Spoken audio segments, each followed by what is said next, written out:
Welcome to the Switchblade Sisters Social Club, a true crime podcast where two sisters exploit their worst fears for your entertainment. You're welcome. I'm Dee. And I'm Rhonda, and together we are the Sake Sisters.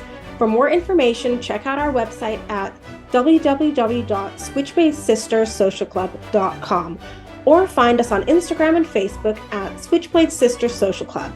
Thanks for listening.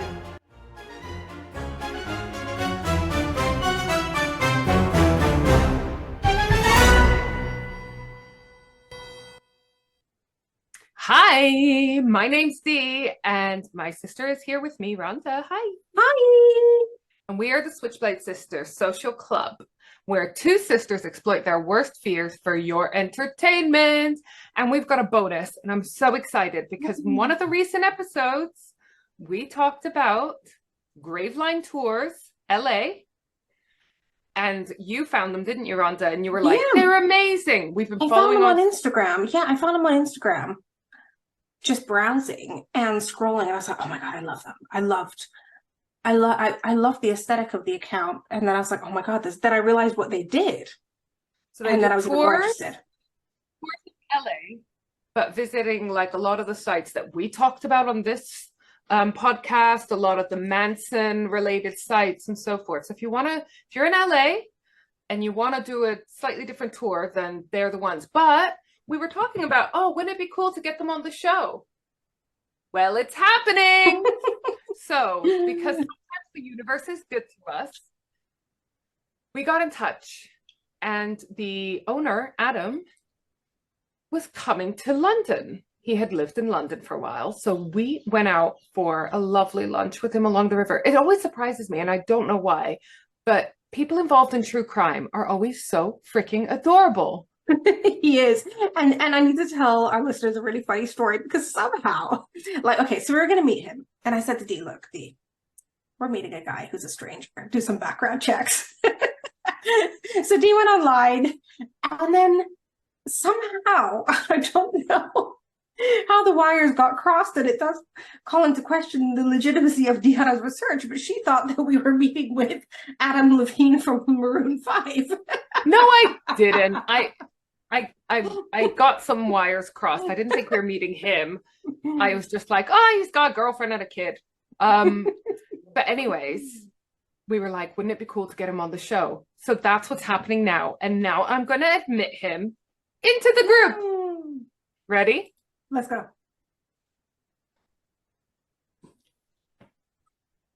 Are you there? He's there. He's on mute. Hello. How are you? My sisters.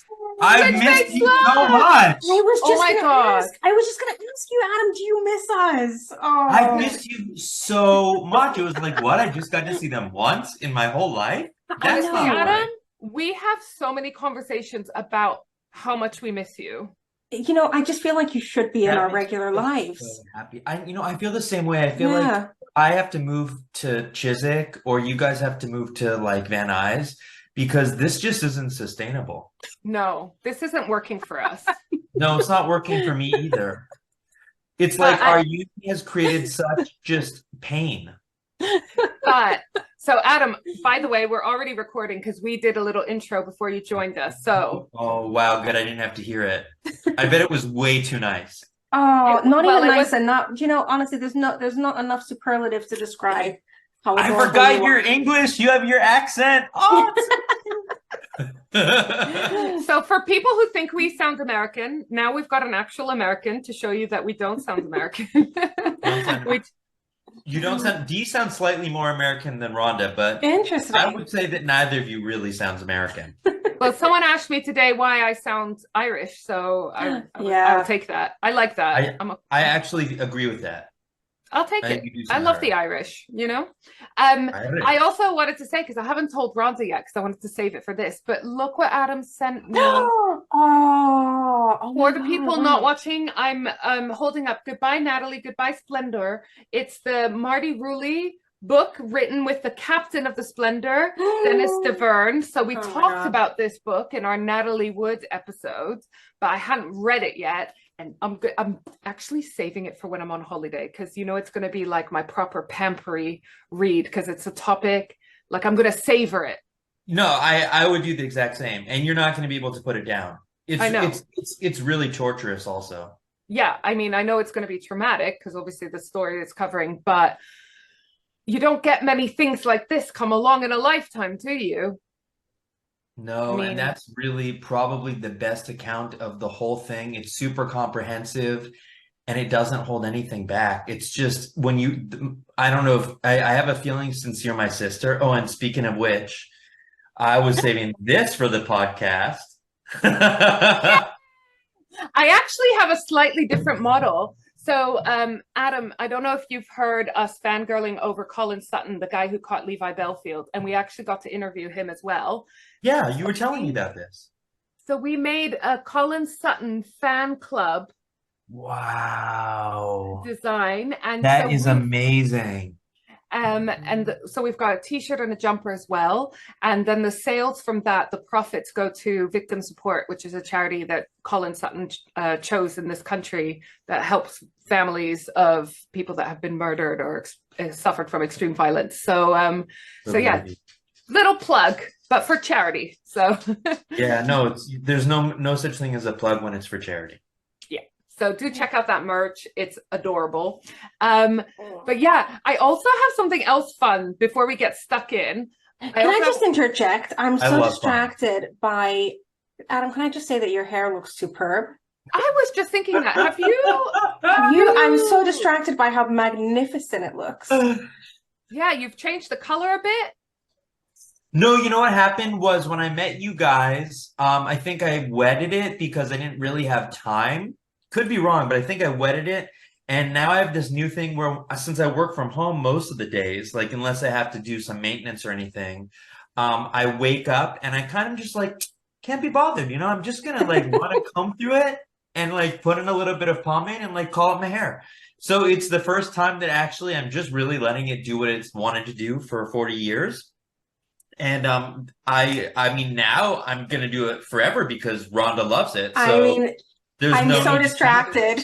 I'm so distracted by how magnificent is. There you go. Beautiful. You've got a great Eat your heart out. I have to apologize for the state of my hair because not only have I just got back from roller skating, I do roller skating now, Adam.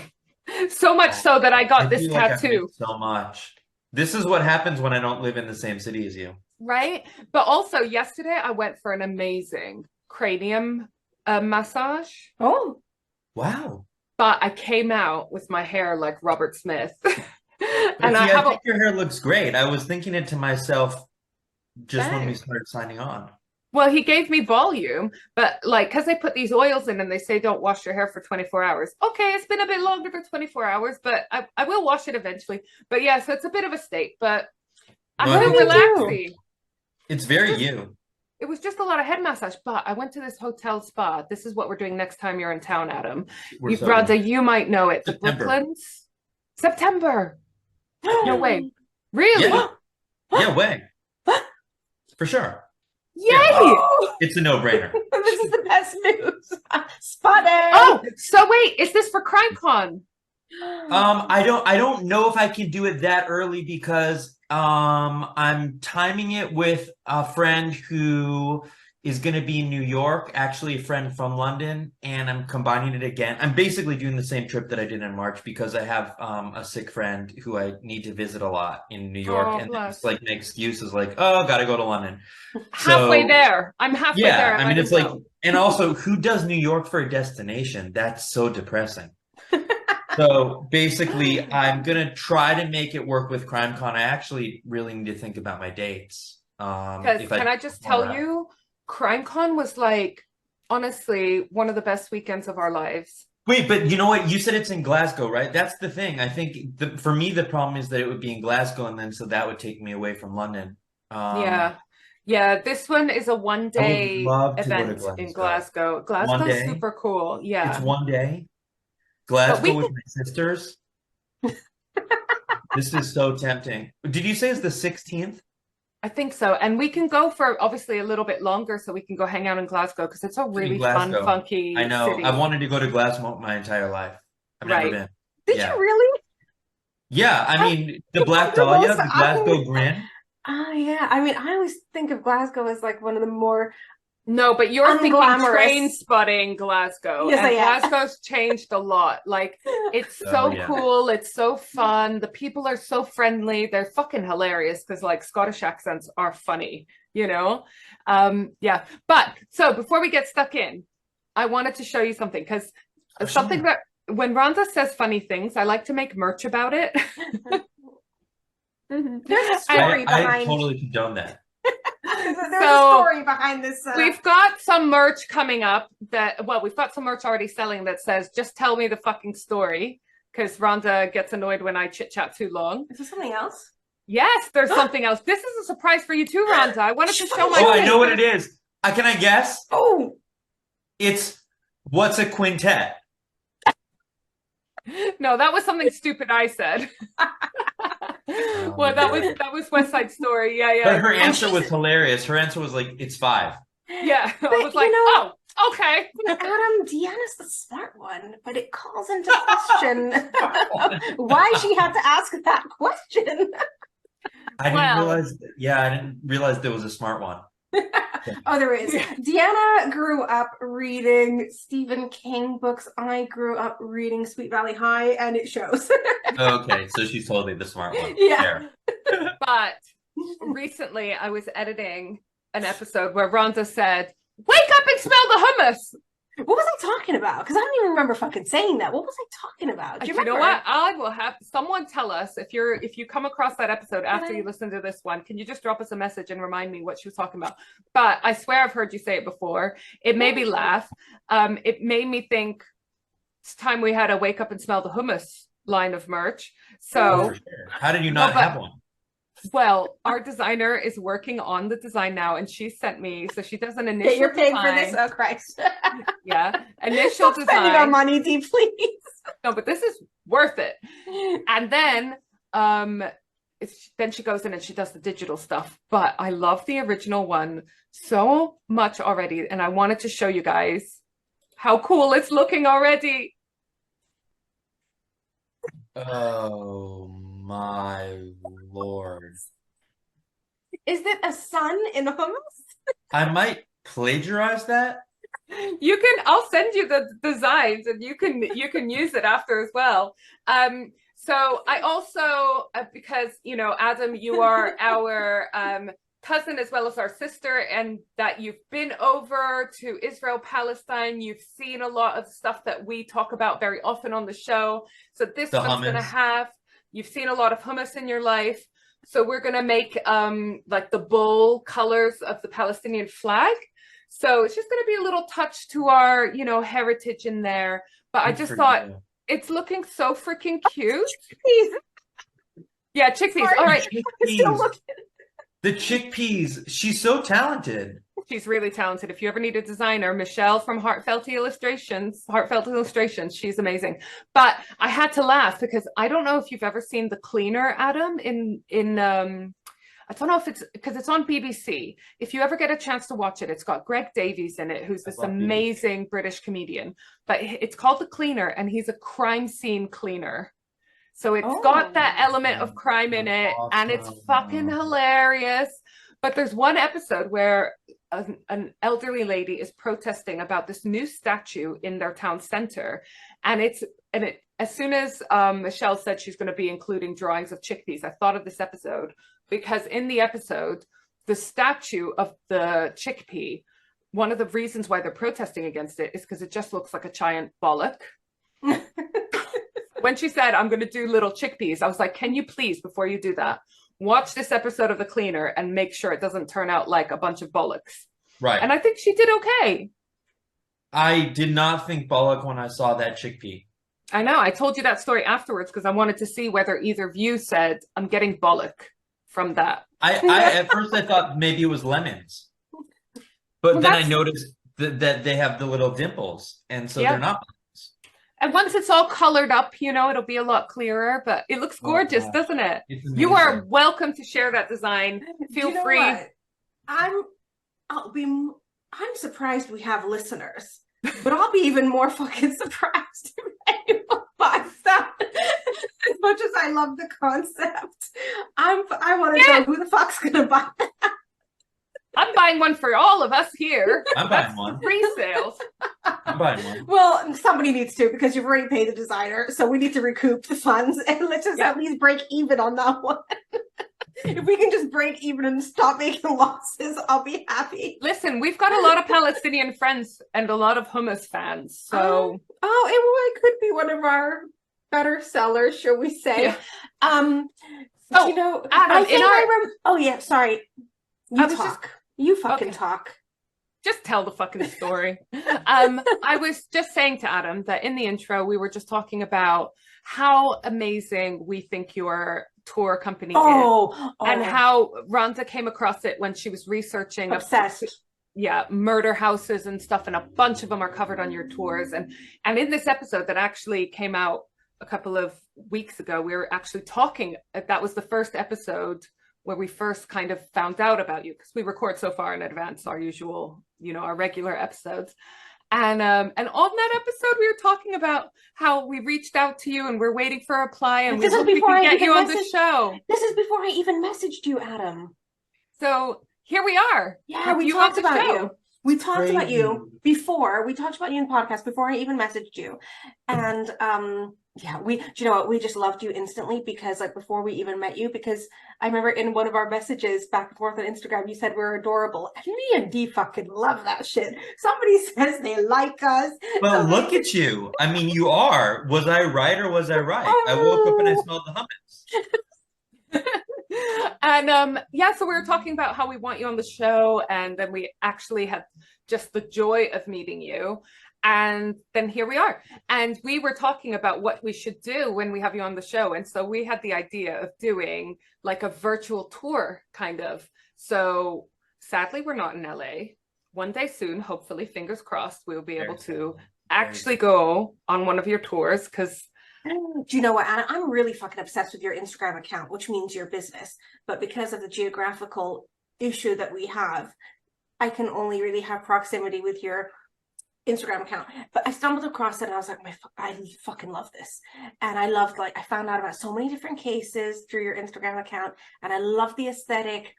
I love like the people that work for your business as well. I love seeing them. They're so cute. And I was like, this is so good. I'm not going to fucking share it with Dee. Because I was like, these are going to be all my cases that I'm going to cover. But then it was so good that I did share it with Dee. It is good, but I do disregard the cases that come up on yours. I don't add them to my list because I'm like, Rhonda's going to cover that one, I'm sure. That's hilarious. But, you know, Rhonda's obviously a social media manager. So the fact that she's obsessed with your Instagram, love it. That means it's well, I can't take credit, honestly, because I was trying to do it. And I think I maybe even told you guys this. Actually, when I saw you, was I doing my own Instagram? I wasn't. No, you weren't. And we had a really interesting conversation about it. Actually, I've quoted you to other people since, because I remember you were saying that, like, as a business owner, it's so fucking frustrating that you have to have social media, you know?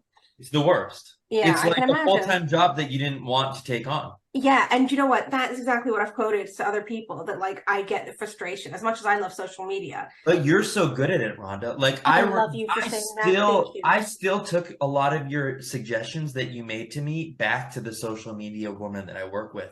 She's like, that's a great idea. Oh, thank you. Do you know what? You should be doing it.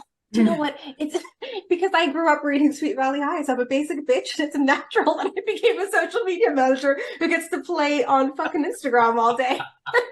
That's what happens when you grow up reading shit like that. Oh, you don't get a proper job. We also work from home and very rarely change out of, let's call it loungewear, because that sounds nicer than pajamas, but basically pajamas that you can wear outside. Oh, can I ask you a question, Adam, real quick before we embark on our tour? So you're in LA, right? I've been fascinated by a certain scandal happening over in LA. Do you know what I'm talking about? I hope I do. I'm starting to feel very panicked. Do you watch Vanderpump Rules, or are you aware? of that scandal? Oh, I'm not, because I'm so out of touch with anything pop culture.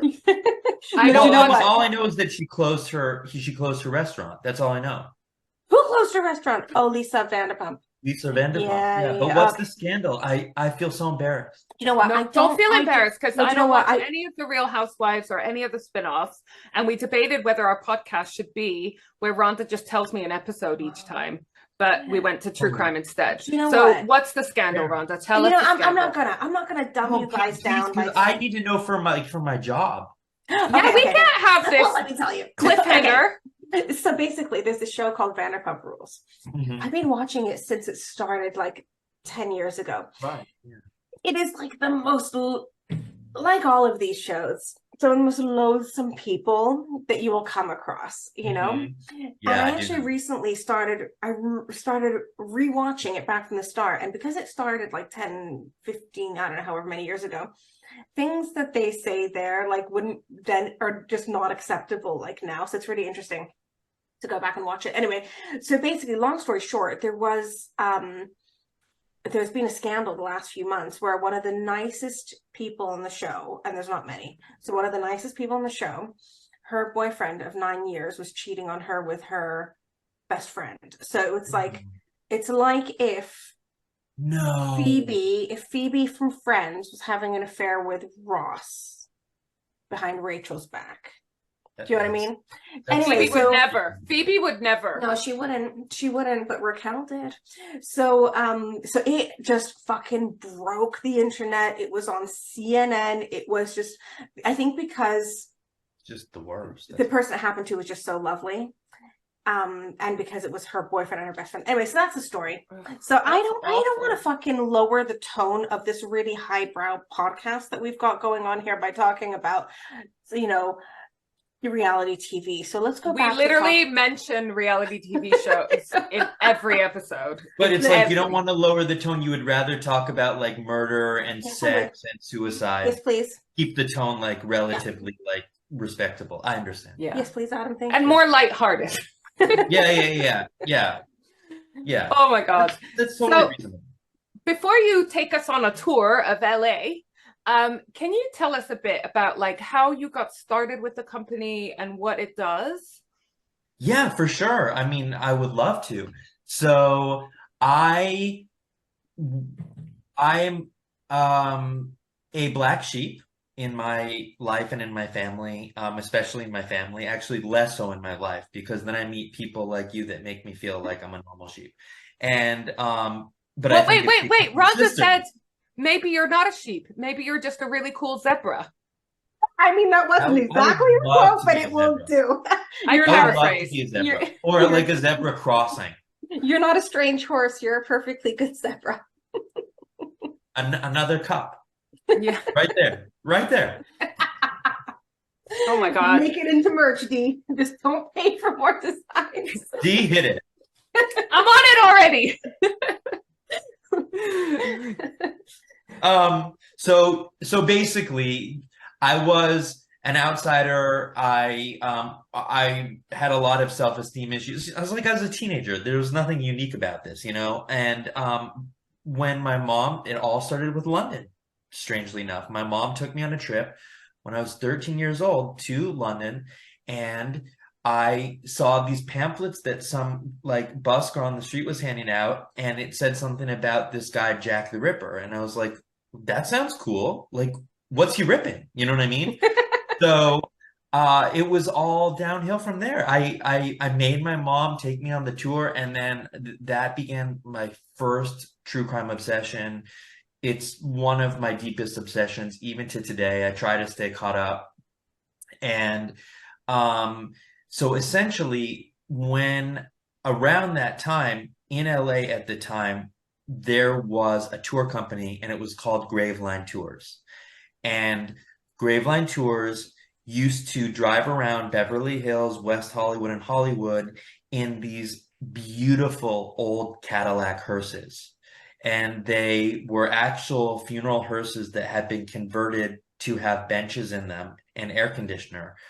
And what they did was, even when I'm talking about it now, I just think it's just the most genius concept. I've completely tried to steal it, but they drove around and they showed tourists the dark side of LA history, all of the scandals, all of the murders.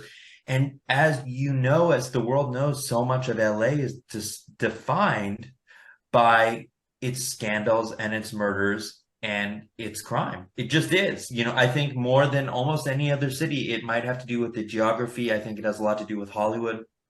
So long story short, Graveline Tours morphed in, I think, early 2000s. It became Dearly Departed Tours, which a lot of your listeners will have heard of. Maybe you two have heard of it. And essentially, Dearly Departed was the next iteration of Graveline. They ditched the hearses, and they just did like sort of regular vans, but they took people around. And I think it was started by a driver from Graveline. And Dearly Departed, I went on Dearly Departed when my friends came to town. I was like, oh, well, we're going to do Dearly Departed, and it was the same thing. And they had a few different tours. I think their most famous one was the Tragical History Tour, which was like the mainstay tour. And then they also did a Charles Manson tour and a couple others. And then COVID happened, lockdowns happened, and I, for some reason, Googled Dearly Departed Tours to check up on the website. And I was shocked because there was a message on the website that said, we can't make it anymore. We tried, but the lockdowns just put us out of business. And my first reaction was like devastation and just total sadness. And then I got up, and my second reaction was, well, that's not an acceptable outcome. I'm just going to do it. And then I thought to myself, and not only am I going to do it, I'm going to do it, and I'm going to bring back the hearses, which was my absolute favorite thing, to ride around in a hearse. And Can I just say, you said that they introduced aircon. So previously, these real hearses were going around with dead bodies in LA heat with no aircon? my bad. I'm sure they had aircon, but I believe, Dee, that they brought it back for more vents where the people sat, because I think the cadavers probably didn't require as much comfort. I'm just guessing, but I believe that, because what happened was, the reason that, so I pivoted. I was going to do the hearses, and then I was looking into this question, actually. How do I convert them? It's pricey. Hearses are pricey too, which I didn't realize. And they cost more than a regular car does, by a lot. And some of them have to be custom. I think almost all of them are custom made. And I was looking into the cost of putting in seats and then adding air conditioning, ventilation. And a friend of mine told me that he would love to go on one of the tours, but he would never, ever be in a hearse because that's disgusting and it creeps him out. Some people are weirded out by it, aren't they? Like, remember And he wasn't the only one. One of our neighbors bought a hearse and was like doing it up to do one of those cannonball runs. Yeah, gumball rally? Gumball run, something, one of those long drives where they get weird and kooky cars or whatever, like wacky races kind of, but in real life. And it was when we lived in the same apartment building. Those were the best times. We lived in the same apartment building but different flats, so we could go and visit each other in PJs and stuff. And he lived in that building as well, and people were freaked out when that hearse was parked outside. They were freaked out by it. So yeah, some people, I mean, I can understand why it's not something that freaks us out. I mean, a little bit, to be fair, it kind of does. Like, I'm okay with overlooking a graveyard. Like, Adam, literally, I could almost touch a graveyard. I remember that. Yeah, and it's a beautiful view, but like, it's literally at the end of my garden. That doesn't bother me. That doesn't freak me out. But I wouldn't be 100% comfortable in a hearse, to be fair. Yeah, do you ever smell decomp at night? No. Why'd you ask at night? Why would it be at night? Oh, I don't know, or during the day. But I was just thinking maybe at night. Oh, because I'm in there at night. Yeah. You'd be I don't. in bed. I don't. It'd be creepier at night. Decomp is always creepier at night. Everything's creepier at night, especially decomp. Yeah, I mean, it's just they don't you. I mean, it's an old graveyard. It's a historic one, actually. Like Really? yeah, they've got some famous people in there. Can't tell you who, but there's some famous people up in there. You guys should podcast from there. Yeah, do you know what? We have to talk about it, but you're We've not done allowed in there at night. We've done some photo shoots there. Yeah, we did. Yeah. Oh, that's where you did the photo shoot. But That it's graveyard's not gorgeous. It is, yeah. You've got really beautiful angel statues and things like that, and a beautiful church, like a church called St. Nicholas's Church, which is a really beautiful church. But they don't bury people there anymore now. So disused is the wrong word. So yeah, no, I'm not spelling decomposition tonight. Nothing new. No. That totally explains it. Yeah, that totally explains it. Okay. I mean, I wouldn't love it if, like, on a Sunday I was chilling and there was a burial. People crying. Yeah. And burials happening. Yeah, that would so probably awkward. be a bit unsettling. Yeah, I wouldn't like that. So yeah, the hearse idea was a no-go.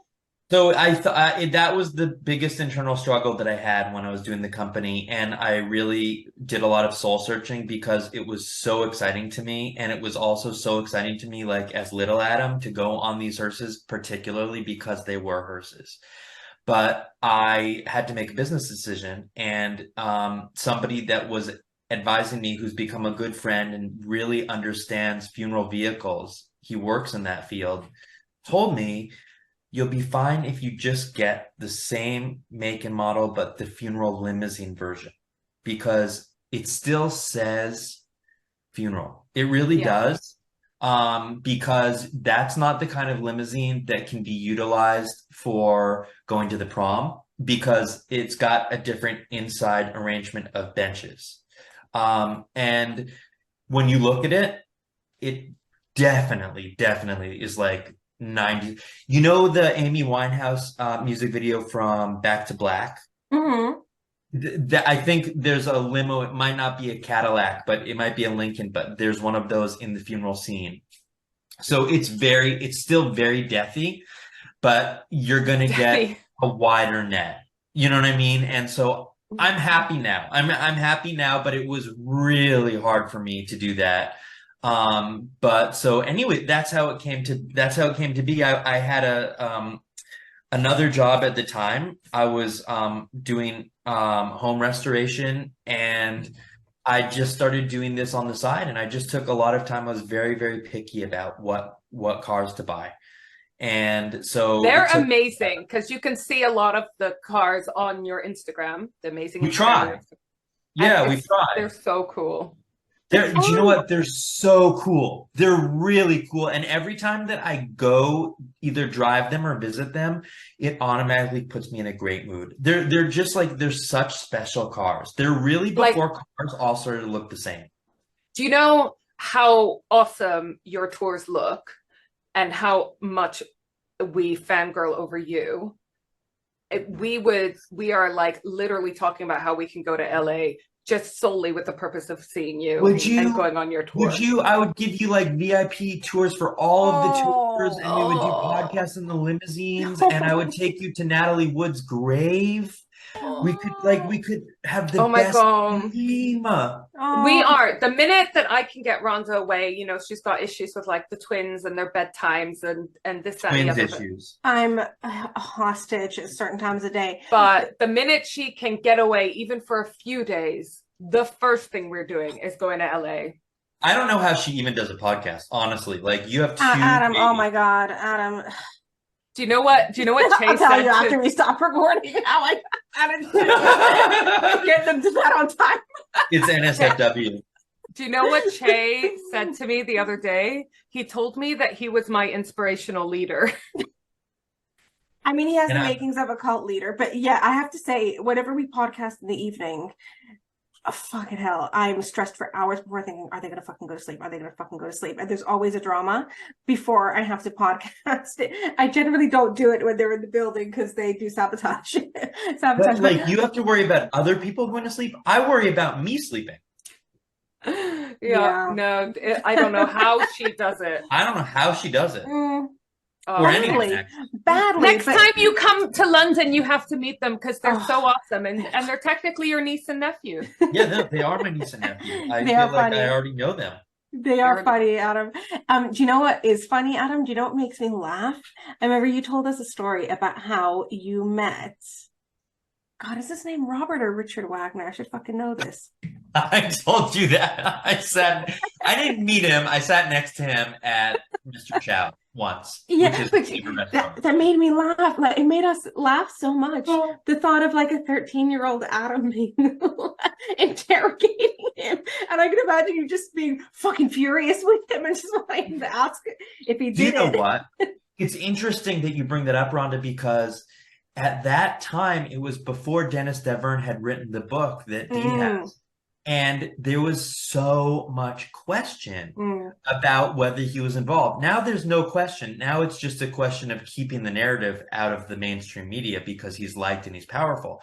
But at the time, and he's like 100 years old almost. Yeah, exactly. I think they're just hoping. I think they're hoping he's going to die off before it becomes anything 100%. they have to do anything. Yeah, with. like why bother an old man? You know, what did he do? Yeah. So at the time, I actually didn't have the kind of assurance, therefore anger and total pure rage at him. I knew it was a theory, but none of because the essentially Walken and the skipper were still mum.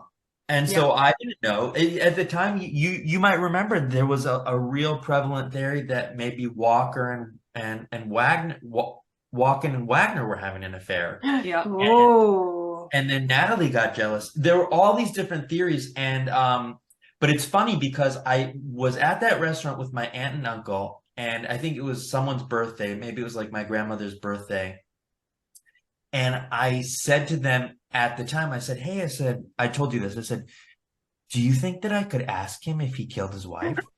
And then I reminded my aunt and uncle about this. I think 25 years later, we were hanging out, and I said, "Hey, do you remember that?" And I was like, "Why didn't you let me ask if he killed his wife?" And they're like, "We could have solved it ages ago." Well, they were like, "He totally killed his wife.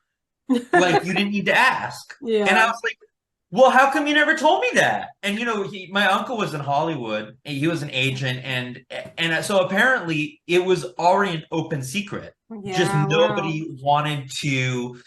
It wasn't proper for polite society, and so people were already covering for him. I mean, the thing about him, which is a thing that you know about many sociopaths, is that they're extremely charming and they're extremely well liked. You know what? It puts me in the mind of like Jimmy Savile and all of the 70s TV stars that are, it's all coming out now that they were all pedophiles and abusers. Yeah. Exactly. Yeah. It's far less glamorous over here than the kind of scandals you have in the States. I mean, the people involved. Do you know what I mean? Jimmy Savile is going around in tracksuits and whatever. Like, these people are far less polished, should I say? But it's the same thing, isn't it? It's like these people are making money for a bunch of people. So it's like, let's just turn a blind eye. When I lived there, I was introduced to a member of the House of Lords who was like super prestigious and had this great reputation. He was very charming. And he asked me if I wanted to have dinner with him. And I was like, oh my gosh, like a lord wants to have dinner with me? And I was like, sure. And he totally tried to, and this is like an 85-year-old widow with grandkids, like he tried to kiss me. And for the listeners who can't see Adam right now, I just not think he was punching above his weight. I just want to say, yes, exactly that. Adam is fucking gorgeous. Has he even seen your hair, Adam? And your teeth and your beautiful smile? I think it was probably my hair that did it. But what I'm saying is like... Sorry, hold on. Did you really think he was going to get a piece of Adam? Did he think he was good enough? Shut up. Let me just continue with Was that your response?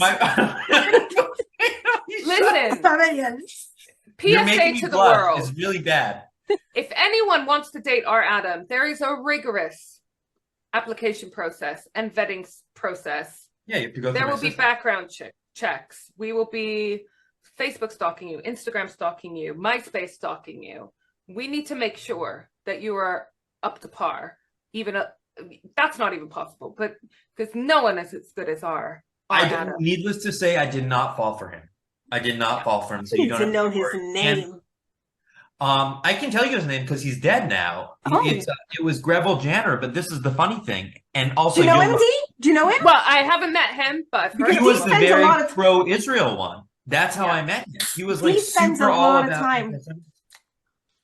Yeah, I Yeah, spent a lot of time with sleazy But parliamentarians. I Yeah. Googled him when I got home because I was like, did I just make that up in my head? And he had a history of theories.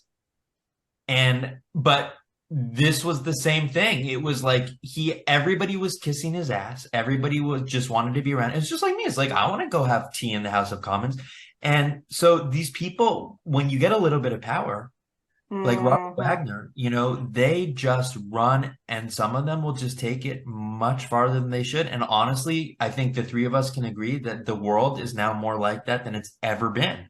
It's literally an inverted hierarchy where all the people who are doing everything wrong are in charge of the world, and everybody who's doing everything right and trying to like make a living and play by the book is just getting shat on. My theory is that to get to those positions of power, to get to the top of your industry, to get far in politics, it's the way the system is set up at the moment, whether it's the capitalism, however you want to define it. The only way you can get to those places of influence is if you shit on other people. And if you're capable of shitting on other people, which means that only assholes are getting into those top roles, which means that the only change is change for the worse for the majority of us. And there has to be a whole new system. There's got to be a new system. It's impossible for kind-hearted, good people with the will to make the world a better place. It's almost impossible for them to get to positions of change and influence, sadly. Have either of you ever heard of Neil Oliver? He's Scottish, and he's an archaeologist. He used to have a show called Coast, I think. No. Oh, I remember. Long hair. Yeah. Well, anyway, I've started to listen to him a lot in the last three years. He's become actually very like active politically, but like in a really beautiful way. He was never political before, and now he's just like waking up and he's like screaming to the rooftops.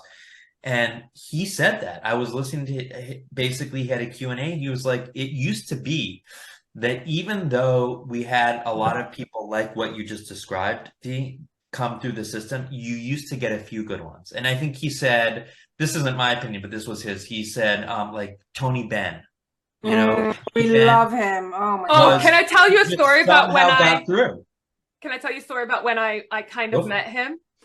He was speaking at a rally. I think it was a pro-Palestine rally in Trafalgar Square.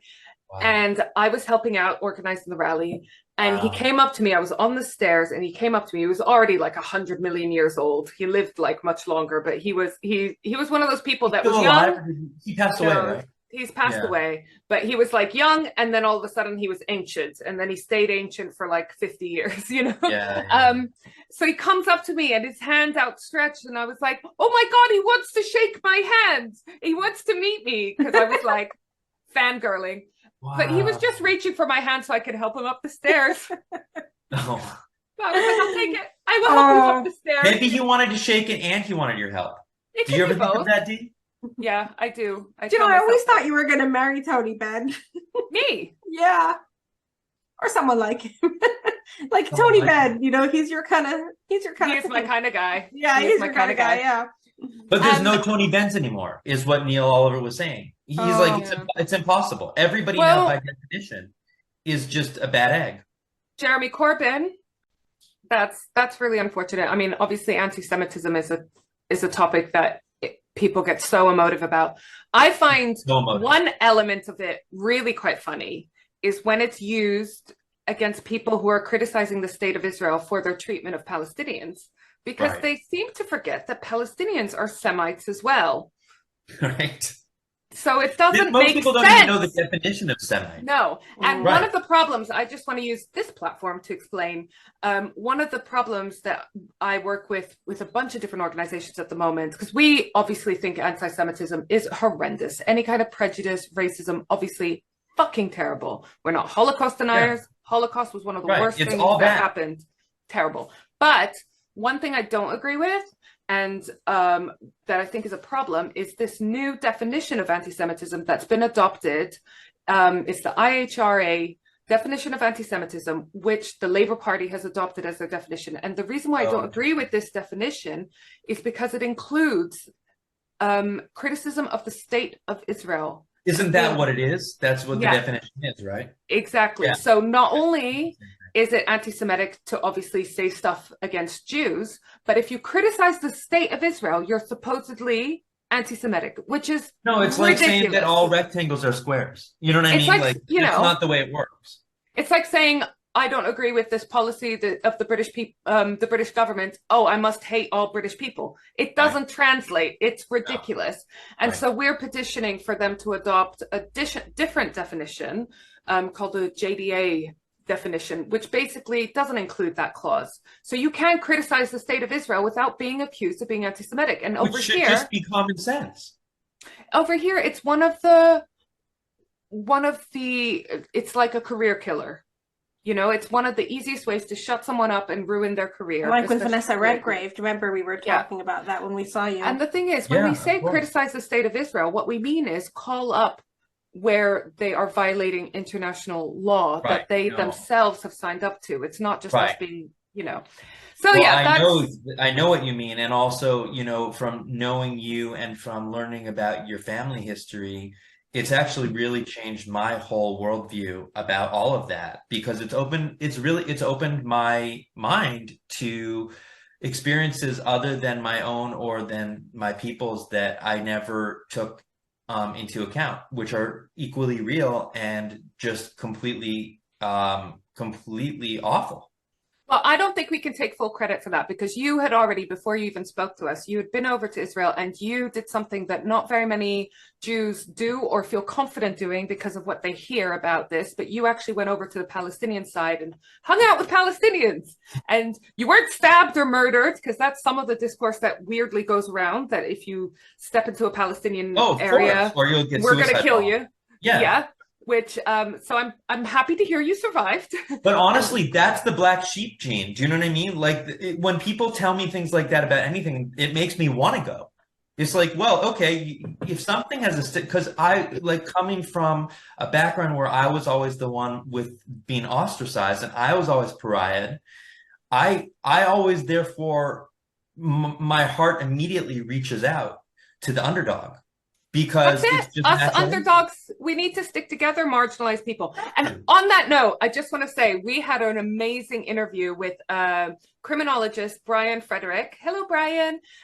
He identifies himself as a queer criminologist. So he specializes in, he's in New York, but he's from LA, and he specializes on crimes within the queer community and to the queer community and committed by the queer community.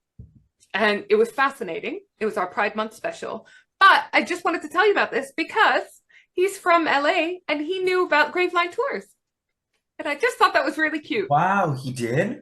And Yeah, he's on amazing. the Netflix show Meet, Marry, Meet, Marry, Murder, and Making a Serial Killer. So Which is the first show that you mentioned? Meet, Marry, Murder. Meet, Marry, Murder. All right, I'm going to check him out. That's incredible. adorable. Maybe if he comes back to visit, he'll take a tour. Oh, Because that sounds like a really awesome field. Yes. Yes. He does specializes in like chem play and chemsex and other things that make Who's that, D? Oh, when in particular gay men take drugs to to enhance their sexual activities. Yeah, right. But obviously that makes them vulnerable in a whole bunch of ways. The people it puts them in touch with to obtain these drugs, and then when you're in when you're fucked up on drugs, you're also vulnerable, et cetera, et cetera. But it was such a fascinating interview. And interestingly, they were a talent agent. Is that what it is? A talent agent? Yeah, in LA. Right. Yeah. Yeah. So yeah. So That's what my uncle did. Yeah. Yeah. It's a different world. That's a hard job. It's a very Yeah. hard job. So really interesting background and yeah, really interesting career. But yeah, meet, marry, murder. So on that note, do you want to take us on a tour? Yes. Yes, absolutely. So, where would you like me to take you? We have a few different tours. I could give you greatest hits. I could give you more Hollywood centric. I could give you more Manson, more Black Dahlia. I could do just Natalie Wood, as you know. What would my sisters like to see? I'm leaning towards greatest hits or Hollywood. What about you, Rhonda? Yeah. Do you know what? Also, I was going to say, I remember, Adam, that you love the Black Dahlia. I want to get him. The reason why I didn't say that is because I want to get you back on a whole episode just on the Black Dahlia. Ooh. Okay. Should we say So that? we're saving all your Dahlia knowledge. That would Okay. literally be a dream.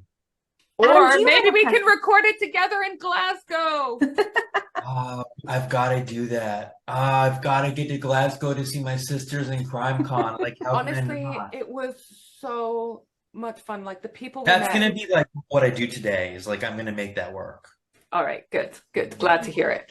Yeah. So which one are you? Say? Do you have a preference of tours? Well, I mean, my sisters know me. I love talking about the Dahlia, but I think it's better if I save it. I really I've never had a particular draw to Hollywood personally. I think that there's some amazing crimes that don't lend themselves to the Hollywood plot, but are still just amazing LA crimes. So I was sort of thinking like we could do a greatest hits that would have some Hollywood, but also like Menendez, Whoa. the Dokini murder-suicide at the Greystone Mansion. Oh my God. Okay. I'm excited about that. So, We're getting in the car. We're getting in the limo. Right. All right. So we're getting into the limousine, and we're departing from the Hollywood and Highland complex, which is actually where the Oscars are held. Once a year, we have to take the limos out of the lot because it completely fills up, and we have to actually put them wherever we can. I think I brought it home last year. Yeah. And then the driver brought another one of hers home. So that's the center of Hollywood. And that's really, you know, people think Hollywood, they think glamour, but it's not anymore. Hollywood the industry has moved west, and the city where it used to be housed has really become super rundown. Grimy. Now it's grimy and it's just full of homelessness. I literally had to move out because the violence and the homelessness and sort of the anarchy is becoming really bad. What we always hear is when people go to see the stars.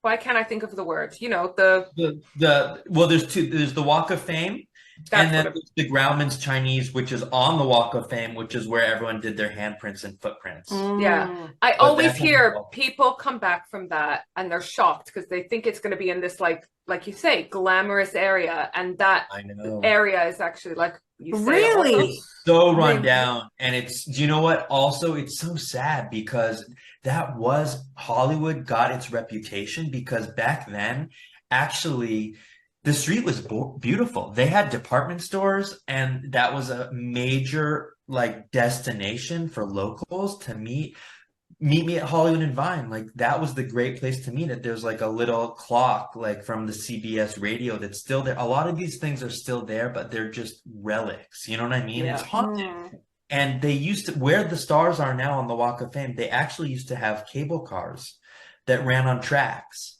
and they would go to the beach, and you could go from Santa Monica. I mean, it's all changed. And they also had underground tunnels under the boulevard. So it was really this amazing, optimistic place where radio and TV and stars would just mingle. So you're there, but it's like what you're describing, Dee, which is that it's just, it's very, it's mostly tourism. It's tourism and kind of just like crime. Tourism and During crime. the day, it's not so bad. But so first thing you do is that we'll probably take you past the apartment, the Chancellor apartment, where this is going to be a little exception to our decision, but the Chancellor apartment, which is where the Black Dahlia was last known to have lived. And that's on Cherokee. And that's really interesting because she wasn't mobile. She didn't have a car. She wasn't wealthy. So most of her experiences were in and around that little apartment building, really within a radius. Her gynecologist was down the block. There was a pharmacy where she used to hang out that was down the block, which is now gone. And she lived in the top left apartment, 5A, apartment 5A, with I believe seven other women. I have to verify that, but it's a number of other women on bunk beds, and the rent was $1 a night. And they basically were cramped like sardines, and a bunch of them were other Hollywood starlets. So that was the last known place she lived before she disappeared. And the building's the same. So then you're going to go up, and another really great first stop is our second or third stop is that you're going to pass it's called the Viva Apartments, ironically, because that is the site of a lot of dark Hollywood history. Namely, that's where Clara Blandick, who you won't know her name, but you'll know who she played, Auntie M in The Wizard of Oz in 1939. Yes. That's on Wilcox, and I think she was almost 60, maybe just over 60. She had really bad arthritis. Like, it actually became hard for her to function. And one Palm Sunday, she came back from church, and she just decided, I've had a good career, I've had a good life. She laid press clippings all around, and photos from her career very neatly. She put on her most beautiful blue gown, tied her hair back, sat on a couch, which was sort of gold. She swallowed a bunch of sleeping pills. She wrote a note, which we read you on the tour, the exact words, something to the extent of, I can't carry this any longer. I'm in too much pain. I'm now going to the next stage. God rest my soul. And she laid down, and she put a plastic bag over her head, and she killed herself. That does not seem like a nice way to go. No, and also Well, so I think the sleeping pills really took the edge off of the bag. Yeah. Because I agree with you. I don't know why she did that, but she just really wanted to go. I mean, it makes it even more tragic and sad. There's an extra element of sadness that she got dressed for the occasion and put the press clippings out. That makes it even more heartbreaking. And the fact, and she made it like a ceremony, didn't she? But the fact that she had gone to church, to me, tells me that she's at least religious to a little extent. Oh, for sure. She mentions God in the suicide note, and she really believed. And I think, Palm Sunday, I mean, I'm not Christian, but you are, right? Tell me what is the significance of Palm Sunday? Oh, fuck knows. Was it the day? It's different from Easter Sunday? I was just going to say something. I think it is. It might be the week before, like the beginning of the week of Lent. I don't know. You know what we are? Embarrassing us? What? We are bad Semites. Yeah. I don't know. I don't have to. I'm not sure. But obviously in Christianity, suicide is a sin. So it must have just been a dilemma for her. I think you're right. Her faith versus, her desperation to not be in this pain. So it's just an added confliction she must have had. Is confliction a word? Conflict. That's the word. Well, you're right. Confliction sounds good, though. You know what? Great word.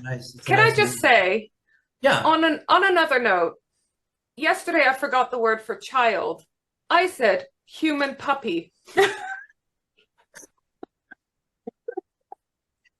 Is there somewhere we can petition to have the name changed?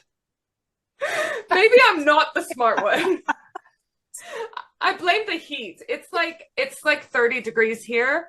Don't ask me what that's in Fahrenheit. We've already established. Oh, it's about I think it's about it's hot. It's 30 degrees there? Yeah. Yeah, And it's like hot. I know Whoa, you get that's that very all the hot. time That's in like LA. over 100 degrees. But in the UK, you know that hot weather is hotter than when you're in LA because we don't have things like aircon here. I noticed So, that when I lived there. I noticed that. yeah. So when we do, Human puppy D. I asked someone if they had a human puppy. I think I said, "Is that your human puppy?" Oh, Wonderful, wonderful. How do we get over I love that. so Auntie M, I can't believe Oh, that. Yeah, so Auntie M, I know that was one that really stuck with me from the original Graveline tour, just because Yeah. it's so haunting and Mhm. unique. And it is a very graceful way to go, but it's also just it sounds so awful. It's just really sad. Interestingly, in that apartment building, there was also a more recent disappearance. Maybe you've heard of a podcast called To Live and Die in LA. Yes, but I Yes. haven't listened to it yet. Well, the first season of that podcast is all about a young woman whose name is escaping me, who disappeared and they never found her. And I don't know if they found her killer, but I'm pretty sure he wasn't brought to justice, and she lived in the same apartment building. I'm just checking. And that's the same building, by the way, as when Blandick lived there and killed herself. What they do in Hollywood with these old buildings is, because of the permitting process is so arduous and expensive, what they do is they just give them a lick of paint, or they'll do a new stucco and then they'll put a new word on the name. Yeah. But they're the same building. So I'm just trying to find the name, but I can't. I should know that name. Oh, Adea Shabani? Adea Shabani, that's exactly right. Am I saying it right? I think it might be Shabani. Yeah. Adea Yeah. Shabani. Yeah, exactly. Oh, that podcast has been on my to-do list, so it's It's bumping good. up to It's the very top. good. Yeah. So then you'll go through a few more stops in Hollywood, and then you'll start to head over towards West Hollywood. So West WeHo, it's its own city, but it is very much in the center of LA, and it lies between Hollywood and Beverly Hills. It's sort of like the economic transition from kind of like grungy to like Beverly Hills. Because I have to say, something that I don't think people realize till they get over to what we think of as LA, it's like a million different cities all bunched up together. It's fucking huge. It's like, it's not just one city, is it? It is. It's a bit like London in that sense. It's just that they're much more sprawling. You can't walk, but it's the same kind of the way that it developed organically and makes no sense. There's no grid, and there's a lot of in-between areas. I mean, it's annoying. It's really annoying to live in, and it's very frustrating for people that have come from walking cities that want to move here, because they don't realize that you can't live in one place and walk everywhere. You just can't. You have to live in one place and walk some places and drive everywhere else. Yeah. Right. No, you're totally right, Dee. So in WeHo. So we're in WeHo. And one of the places that we get to on the way to WeHo is the Highland Garden Hotel, which used to be known as the Landmark Hotel, which is on Franklin. And that is the motel where, after she had her final cocktail with a bandmate, a screwdriver, Janis Joplin, I don't know the year off the top of my head, but Janis Joplin, who was remodeling her home in the Hollywood Hills and was staying at the Landmark Hotel, came back to the hotel, and she told the bell desk no more calls. She came back to the bell desk. She asked for some cigarettes. She had some money, and she gave them money, and they gave her change. She gave her cigarettes. She went back to her room, and then the next day she was found in the afternoon by her manager of a heroin overdose, dead.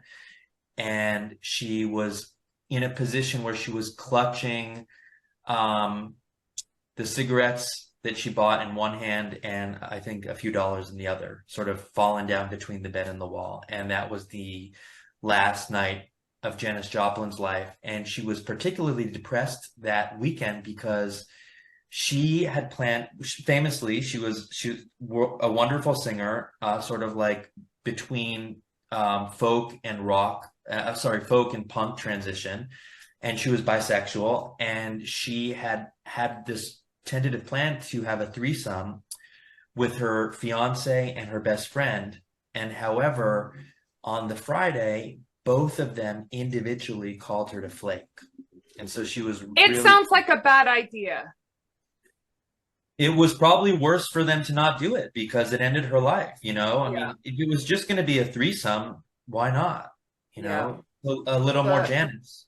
If you are somehow listening to this and you've never listened to Janis Joplin, go put on Pearl. It is like just, her voice is so bluesy and emotive. It's amazing, isn't it?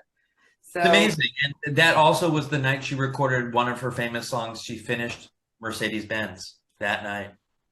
Which is hilarious because it just does not feel like it goes with the hippie vibe, does it? But no, and I think that was, I really think of her as being transitional. I don't know, I'm not a music historian, but I don't think of her as entirely hippie. She definitely dressed hippie and she had a lot of hippie traits, but she was punk rock. Mm-hmm. Oh, I fucking love her. I am also, can I just say, loving all the details you're giving us. I am, next time in a bar, I'm going to get myself a screwdriver in honor of Janis Joplin. And when you come to LA, I'll take you to the restaurant where she had it and we'll drink at the table where she had it. And it's still there, the restaurant. Janis inscribed underneath the table in wood that night. Yeah. Wow. That's still there. That would be just amazing, mind-blowing. It's also the restaurant where Quentin Tarantino wrote Pulp Fiction. Double cool. Interesting. Yeah, it's awesome. It's called what? It's called Barney's Beanery. Sorry, it's Barney's Beanery, and it's in West Hollywood, and it's on our tours as well. That's so cool. Yeah, it's right at the edge of West Hollywood, or just into West Hollywood. And actually, so that sort of takes us in towards, I would say, Beverly Hills. And Beverly Hills has a lot. I mean, it's just got a lot of fodder, like a lot. I was gonna say, how do you pick between the things? Because you must have just so much to choose from. You know, like when there's an emergency room in a hospital and they have like too many patients and they have to do a triage and then they have to be like, sorry, you have to wait 9 hours. I know you might die. That's what it's like for me. It's like I have so much material and I just have to be like, A, this is so banal, but I have to be like, what's on the stops? Like, what's on the route? Which is awful. But then B, I have to be like, what's the most gory and dramatic and haunting and classic? And then I have to condense it because no one has time, you know, no one has attention anymore. So there's very strong time constraints. That's how. But it was like a process. It was definitely a process. Like I put everything to us. You know, you say that you love the posts, and thank you. They're mostly because of Catherine. Shout out to Catherine Hicks, who's just hi, Catherine. Hi, wonderful, loving your work, talented, hilarious. She's also a stand-up comedian. Oh, does she have her own? But she makes me laugh by accident, like all day long. I'm just like dying when I check my text from her. Oh, does she have her own Instagram for her comedy? Yeah, she does. She does. It's tell us. Let me just verify. I think it's either Katie Lou Hicks or it's Catherine Lou Hicks. We'll put it in the show notes, everyone, so you can follow her too. Yeah, and that's her handle. Let me check. Catherine with a C or a K? With a K. And she's Australian. She's Aussie.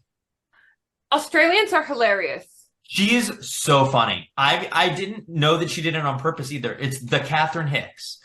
Her handle is at the Catherine Hicks. And she has reels I'm seeing. And she's just amazing. She's one of my favorite people. So anyway, so because I mentioned that because you were asking me about the process, and it turns out that even the ones that didn't make it on the tours, what I did was to make the tours, I created a spreadsheet. And I know that you love spreadsheets, Rhonda. Oh, Dee's the spreadsheet Oh, lover. Dee is. Oh, Dee, my she sisters. fucking loves it. Dee's Okay, a spreadsheet. Dee. Oh, she fucking, that My shit eyes gets her have off. lit up. Yeah. I know. Spreadsheets are wonderful. I mean, like, I'm an economist. So basically, I made a bank of darkness. And I just threw it all into the spreadsheet. And so that's where we get a lot of our, I mean, you know, we still look for new stuff to post, but like there's a lot of stuff which is basically all of the scandals, suicides, crimes, you name it, that have to do with LA. So, so continuing on our tour, the limo will then proceed to take us into what's called the Flats of Beverly Hills. And that's like, actually, it's a very grid-like part of the city. It has a very logical address sequence, and it has, I would say it's about like 2 square miles. And it's like the middle class of Beverly Hills. So it's like, that's where the Menendez brothers lived. But it's actually, it gets even more ritzy than that because you go north of Sunset and then you're not constrained by a grid and there's these sprawling mansions, you know? So, for example, one stop that we do is north of the Flats, and then we come back to the Flats. You're going to see imagine like a French style chateau, but it's very, very over the top. Like, oh, I feel like I know what's coming. Oh, who did it belong to? Oh my God, tell me. I think Dee knows. I think Dee knows. Is it linked to Natalie Wood in some way, but also a bunch of other things? Is it Chateau Marmont? No, we passed Chateau on the way back. This is actually much tackier than Chateau. That's a great, okay. It's the same style, but it's a little bit more like Neverland meets Chateau Marmont, if you know what I mean.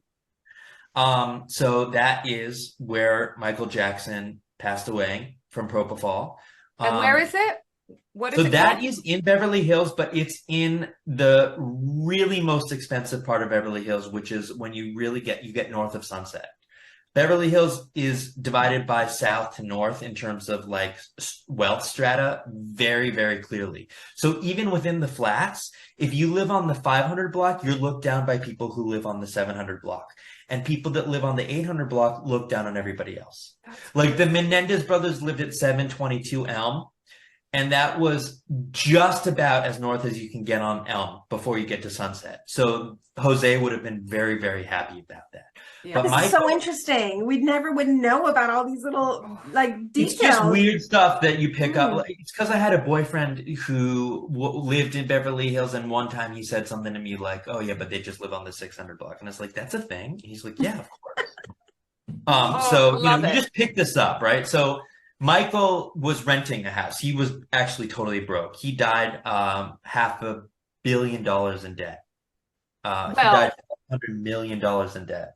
Yeah, I'm not surprised because I still remember watching that Martin Bashir documentary where he was just going through this like antique store going, I'll have that, I want that, I have that. And it I was remember like that too. Was that 3 Bashir? million, 7 million. Yeah, totally. That's famous. Yeah, completely. Yeah. That was his problem. So he needed to make money. He was starting on this new tour, but he wasn't up to par. He couldn't sleep, and he couldn't sleep because he was anxious. And then I think if you have insomnia and you never really face it the right way, because I've had bad insomnia before, you need to take stronger and stronger chemicals to put you under. And actually, so he had this, you know, clown celebrity doctor, famously Dr. Murray, who I think was like downstairs while he was administering propofol, but didn't even monitor Michael like after he gave it to him. And it was like a really bad time to be asleep, like noon or something, or maybe 3 p.m.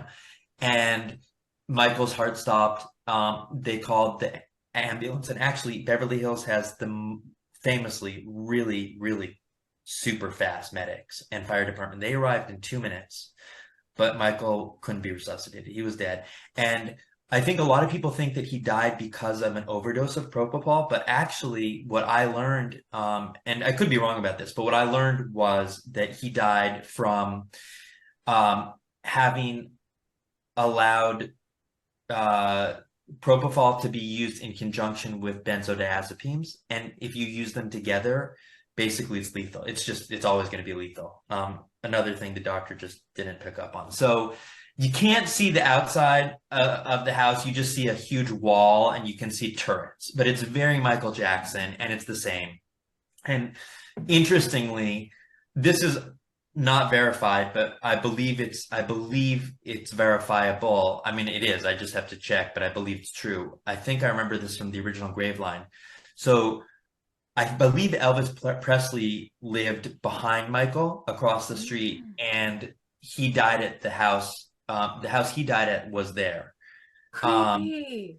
Especially And because of their link through Lisa. well, that's what I was going to say. So, oh my so God, forgot the about creepy that. thing is that Lisa Marie saw Elvis's body being taken out of the driveway that led onto the same street that Michael's driveway also had his body taken out on. I don't like those Take weird this with a grain of coincidences. salt. It could be poetic lore, but I believe it's true. I have to actually check that after this. So then you get back down to the flats where the poor people of Beverly Hills live, and Sorry, I'm just laughing because I'm guessing there's no one poor in Beverly Hills, right? No, well, I think you're probably right. I mean, but they can, it's just amazing. And this is where you get so much of the crimes, because people just get so consumed by the image and by the materialism. So, I'm thinking Winona Ryder.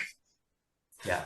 That was in Beverly Hills. That was Neiman's in Beverly Hills. Yeah. Very well done. It's so fascinating, the concentration of these crimes and deaths and murders in one place. It's just really... And how they correlate to income patterns and wealth. I really believe that's why LA has so many, because Hollywood has famously always just made ridiculously disproportionate amounts of money, especially individuals. Well, that's So it. do you It's think it also comes down to compared to the glamour of Hollywood that makes it even more like shocking, doesn't it? Well, that's it. I would love to know what the root cause is. Is it the money factor? Is it the cutthroat industry? Right. What is it exactly? But isn't that, Rhonda, isn't that like a little little bit chicken and egg? Because when you get so much money and such high stakes, then it's like what we were saying earlier about politicians. Then people will they will do anything.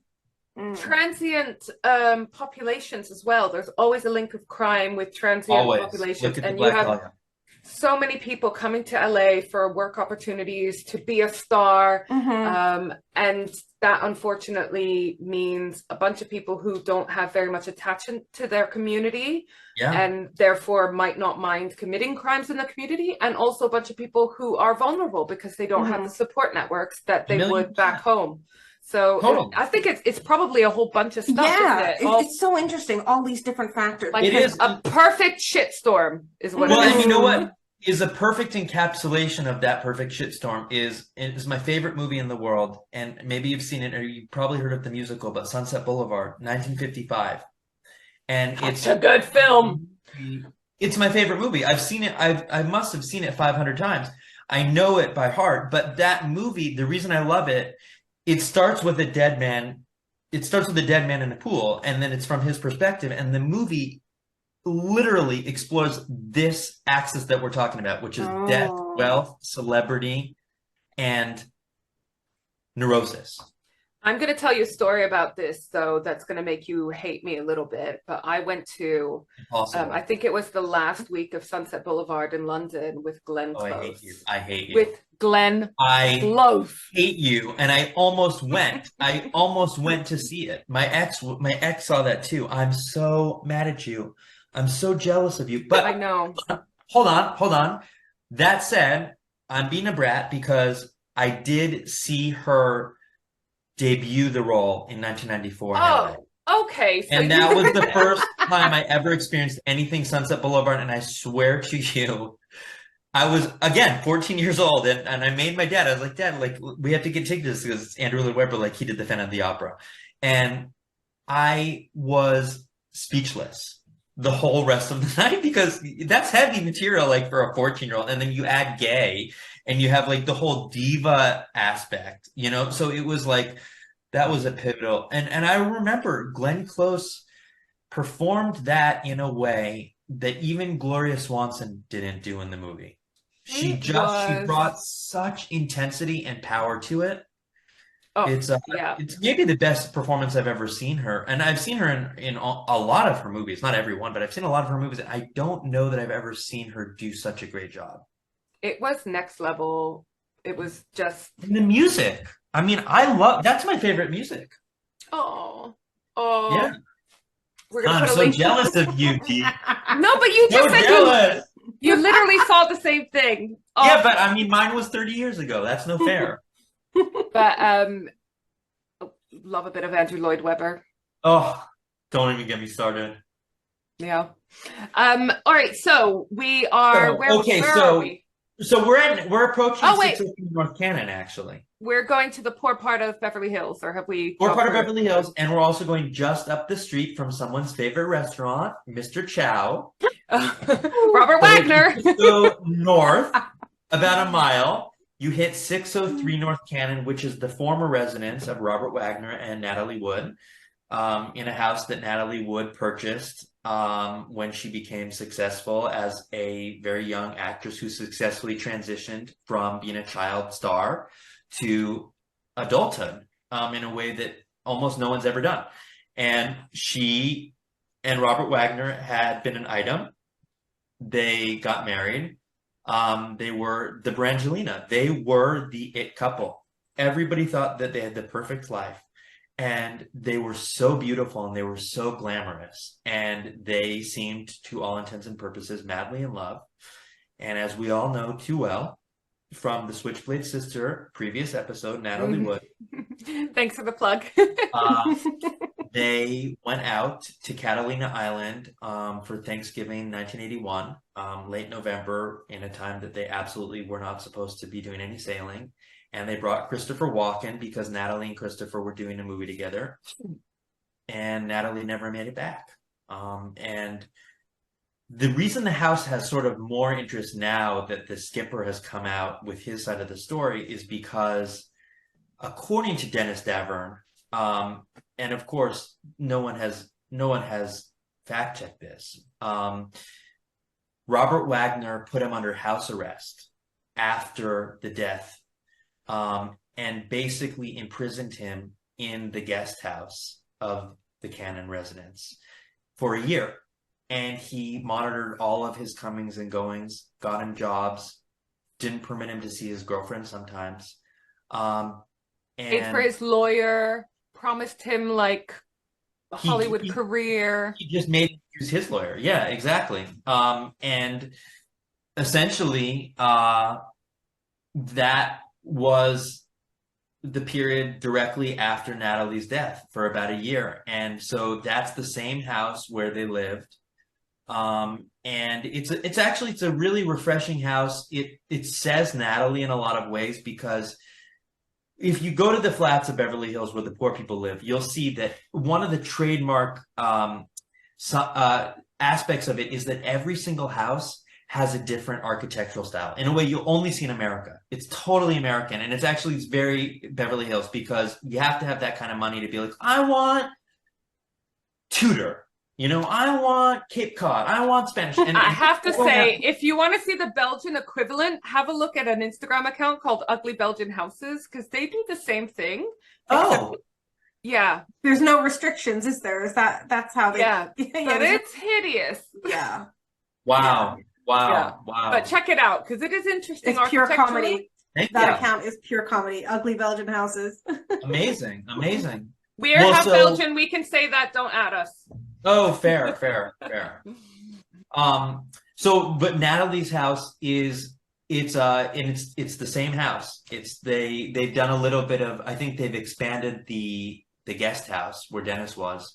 But it's the same style, and it's just very, very tasteful. You know how sort of everything about her was just understated, Elegant, and classically beautiful, and very it's like a Pizarro painting. I don't know how to explain it. It's like basically timeless elegance. It's timeless elegance. It's Nantucket style. So it's like basically it's not the kind of house that you frequently see in Beverly Hills, because it's not garish, but at the same time it's very welcoming. It has these beautiful Chinese elms, and it is very light colored, and it was when they lived there. So and it's got a white picket fence, the whole, perfect look. And so, he moved away a long time ago, I think. He now lives in. How creepy that that's the house that Dennis was like held captive for. Yeah, I know. Which is weird. Not something that you learn when you go on the Graveline Tours in the 90s, because that was before Dennis spoke. So how did he accept that, being held under house arrest? Was he being bribed, threatened? So it's a really good question, and it actually goes a lot to the heart, Rhonda, of like who Dennis is. I think he is a broken man. I don't know his past history, but after the situation with Natalie, I mean, as you know, I remember you reviewing on the podcast, Dennis was also held back from even looking for Natalie when she first went by RJ.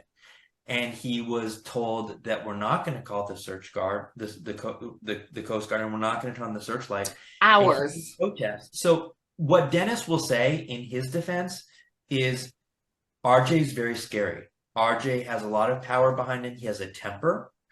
You don't want to mess with him. I mean, if it is indeed the case that he's responsible for Natalie's death, in my head, in my opinion, it would have been in response to her provoking him, because she also knew how to press his buttons, and she would do that.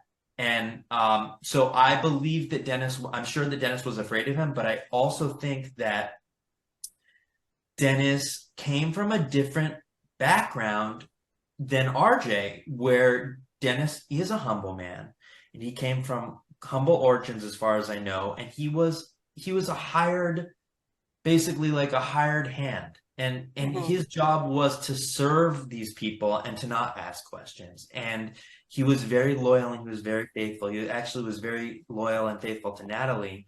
But I think that he had a kind of a personality that was somewhat docile, and even to the degree that he would give up some of his own happiness and rights in order to do what he thought was the right service. And we see the impact of that later on, because he became an alcoholic for a long time. And I think it was in one of the, like a drunken binge one night, that he had to call Natalie Wood's sister Lana, because he couldn't hold the secret in anymore. But he tried. Wow. There was also that night a lot of alcohol consumed and drugs taken as well. They were on Quaaludes and all sorts, including Dennis, the skipper. And like you say, he was staff, but he had been with them.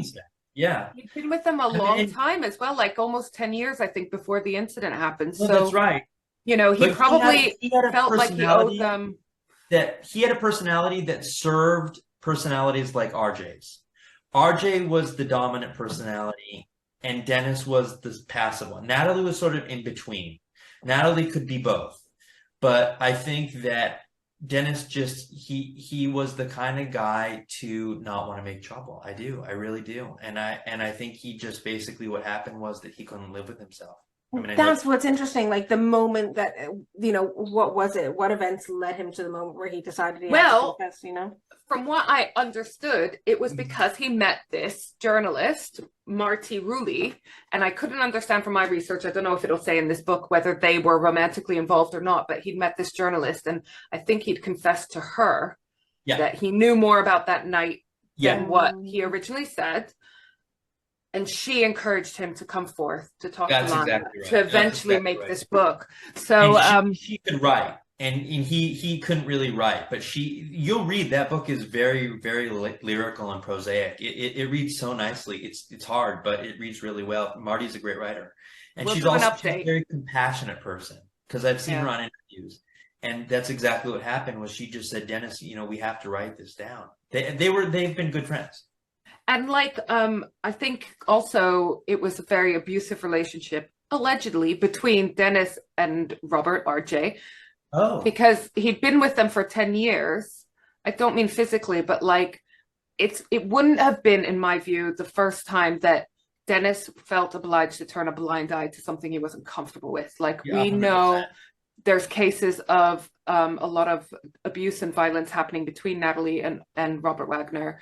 before, you know. Yeah. So there would have been lots of occasions. It would have been baby steps. You know what I mean? In Well, terms that's of exactly what it is, Dee, because it's another indoctrination. Beverly Hills sort of Sunset Boulevard thing, whereas where you see it's a really slippery slope because when you have somebody that especially that is hired to live in, they essentially like these days they have to sign NDAs, but they basically just become confidants, or it'd be like in the old feudal system in the country estates.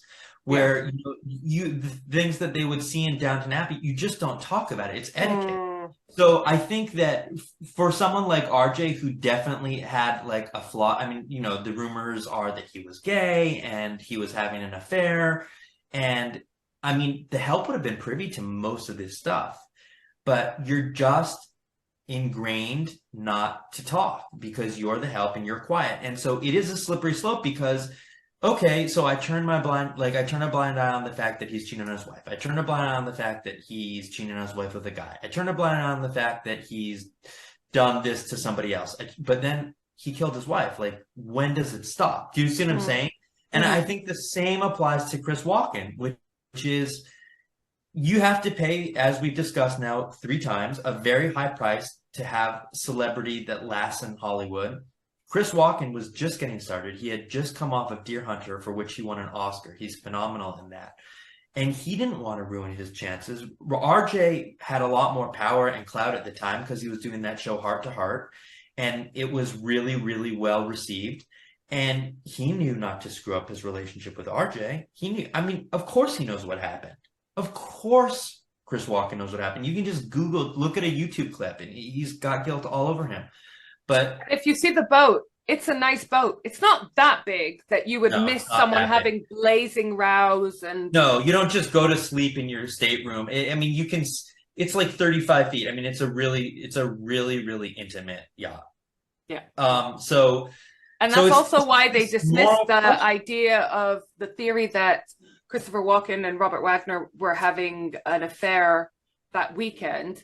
They dismissed that as a theory in Lana's book anyways, because she was saying that it's just not possible that they'd be able to sneak off and have sex together on this boat without other people knowing. Because that's exactly right. A big boat. I didn't remember that, but that's exactly right. It was one boat. It was like a stateroom is basically just a compartment.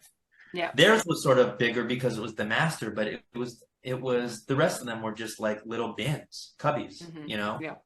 And so, I mean, I think that's one thing that really interests a lot of people that come on our tours, which is how this sort of like moral relativism can so quickly slide into depravity. Where do you draw the line? You know what I mean? And that's because you can see the moral relativism. If you just go relativism, walk down Rodeo Drive and go into, I don't know, Gucci or Prada, or Lacoste or whatever, you just hang out and you watch people that live up the street come in and watch the way that they treat the help. You'll be astounded if you give it 15 minutes. So you see that all over, and it's all around this town.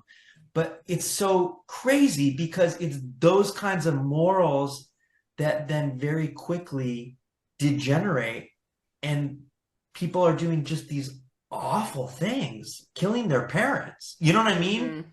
Because if you don't have any kind of reality or limits, then there's nothing stopping you from doing the worst kind of a crime.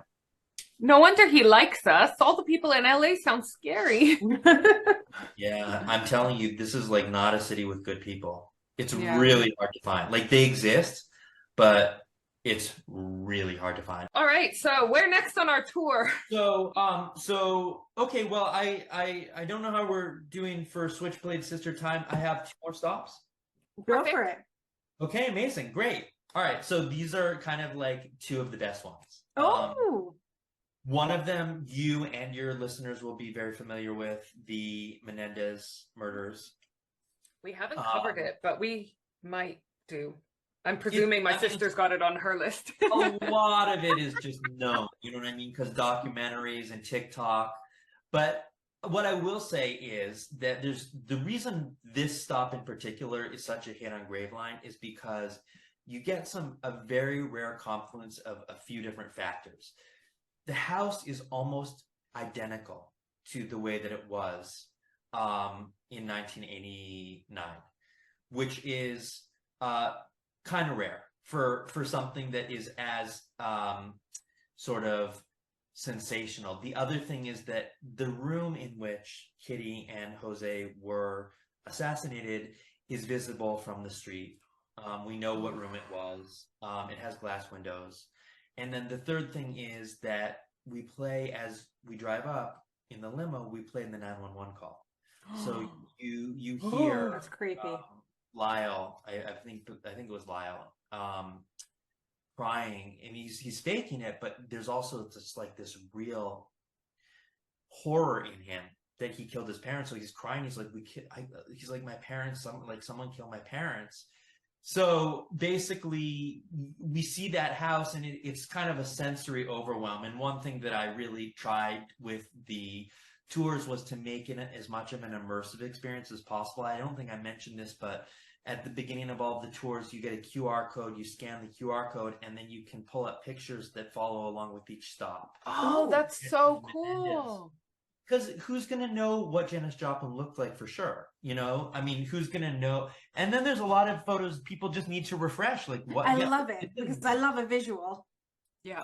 It's really helpful, and it's really good. It was a lot more work on the back end, but the whole time I was so happy that I did it. You know, can you do me a favor and send some of the pictures over for my social media manager to post when we share? Absolutely, yeah. I'll give you the links. I'll just give you the links to the tours. Oh, I would love that. Only for you. You can't share them with anybody. No. And then you can post at your heart's content. So basically, that's the house where it went down. And the only difference is that now it's so funny. There used to be a perimeter gate between the house and the sidewalk, and they actually took it down. So now you have better visibility. Wow. I think it's had maybe like a light cosmetic remodel, but it's pretty much the same. And it's recently come back into obviously the news and I did a blog post about this last month, because it seems that, I mean, as we know, the boys were convicted, the young men were convicted the second time it went to trial because the abuse was not allowed in as evidence. And so what happened was that since then, they've been in jail without any chance of parole. It recently emerged 2 different times that there was verification of Jose being sexually abusive. At one time, it was referenced in a letter that one of the boys wrote to his cousin, who's now passed away.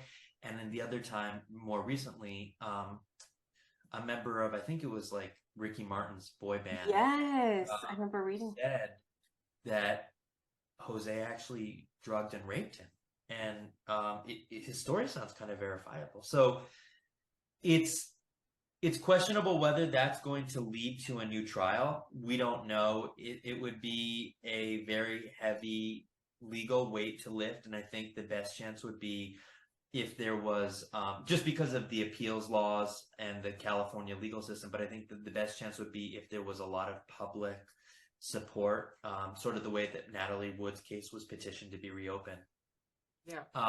So it's kind of come back. I mean, it's totally come back. It's just that it's this case that just, it's perpetually fascinating. So is there proof that the father was abusive towards the sons? So basically what happened was, Rhonda, that there was always, they always testified that, but it's interesting, and it's also relevant LA history. In the first trial, there was a hung jury because the jurors couldn't decide whether, given the abuse, it was right or wrong for them to kill their parents. Mm-hmm. Now, between the first trial and the second trial, O.J. Simpson was acquitted. Mm-hmm. And that was a huge blow politically to the LA District Attorney. So LA District Attorney says to the judge in the retrial, you're not going to allow any evidence now of sexual abuse into this trial. And of course, because no evidence was allowed, they were convicted of murder in the first degree. It's so scary how the legal system, which you imagine would be, you would hope would be much more, I know it's not black and white, but how it influenced is by politics and what else is going on in the outside world. I know. They're not standalone cases, and that's I know. freaky.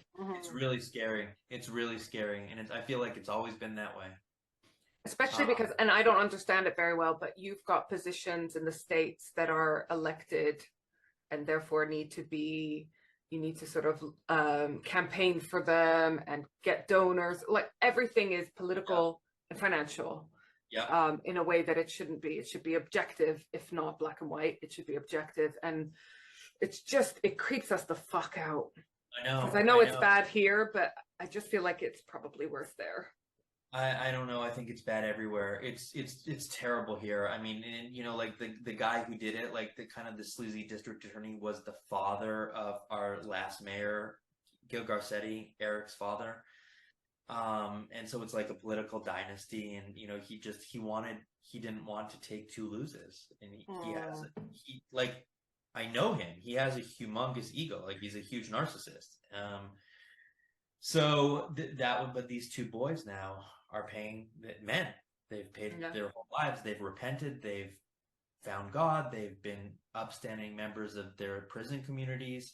So it really would behoove, you know, the justice system to give them a fair trial. They didn't get a fair trial the first time. And so that one, Rich, you should actually cover it because you would love it, because it goes into the topic, the background that you love. And so many of the cases, it's so gosh, it really does, right? Right. And what a screwed up family. But that's what we find in so many of our cases. At what point, because when they're children, they are victims when they suffer any kind of abuse. At what point do they turn? The victim become the abuser? Yeah. What is that turning point? And is it understandable? Is it justifiable? Yeah. Why? Not just when, but also why? Because the devil's advocate argument is, well, you could have just run away, or you could have just gone to a relative, or you could have just gone to social services. Yeah, and lots of other people are abused and don't kill their parents, etc. Yeah, but then you have to throw in the money aspect, and then just down the block, a few blocks down, you see Robert Wagner's influence over his health. Jose Menendez was the most controlling and domineering person in business and in life, and he wouldn't let his kids even hit a tennis ball without his permission. So it's like a psychological system. It's almost Stockholm, where it's hard to put yourself in the perspective of someone who's so captive and understand why they would feel that they have no other way out apart from being killed. And we've had this in the Michelle Notek case, and just recently the Belle Gunness case, which is going to come out soon, where the children are so, like, they're indoctrinated, or it's Stockholm, like you say, or it's their parents, no matter how badly they treat them, are their only means of survival. And so you find them like lying to protect their parents, you know, from all kinds of stuff. And unless you're in it, you can't understand. Unless you've been in some kind of abusive relationship, it's very difficult to understand how that happens. And also, they were kids going through this, so it's tragic. So anyway, and then the last stop, that it's not our last stop on the tour, but the last stop that I'll tease you guys with for our tour is maybe it's probably my personal favorite growing up, is just north of Sunset. So what does that mean in terms of income? Money. So north of, and this is like money. Okay, so there's a street called Doheny in LA.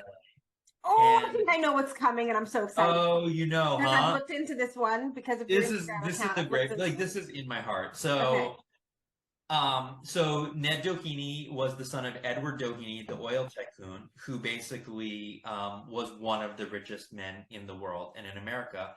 And for his son's wedding present, as one does, he gave him a hunting mansion that was on about 40 acres of land in the hills of Beverly Hills. So most of that land today is parceled out, and it's Beverly Hills and the neighboring development tract, Trousdale Estates. But the mansion still stands, and it's a public park in Beverly Hills where they film movies. Oh. And the mansion is called Greystone. It was always called Greystone Mansion. And you wouldn't believe this place. I mean, you have to go, and when you're here, I'll take you. You have to see it, because It is the most American building achievement that you can imagine. It's I need to Google. I'm sorry, I'm just Googling Google a picture. Greystone I'm and look so at the images, excited to because hear I about can't it. do it justice. Actually, all your listeners should just Google it on their phones because it is spectacular. It's a phenomenon. It's just the Guinness Book of everything is this mansion, but it also manages to be spectacularly gorgeous and tasteful. Oh yes. Oh. Oh. Oh, it's it was like perfect. Mm. It was a fairy tale mansion in a way that only you can have in America, because it can combine all the elements of all the great romantic fairy tales in the world, right? Inside is freaky. The inside, Wooden, yeah, the like wooden staircase. it's walnut, all carved walnut. When you enter, it's sort of like a Sound of Music entrance, and then you have black and white marble tiled floors. And Have you been inside? yeah, I have. Because I'm obsessed with it. So I've basically been stalking it since I was 12. And I've managed to get inside on a few occasions. They have concerts inside.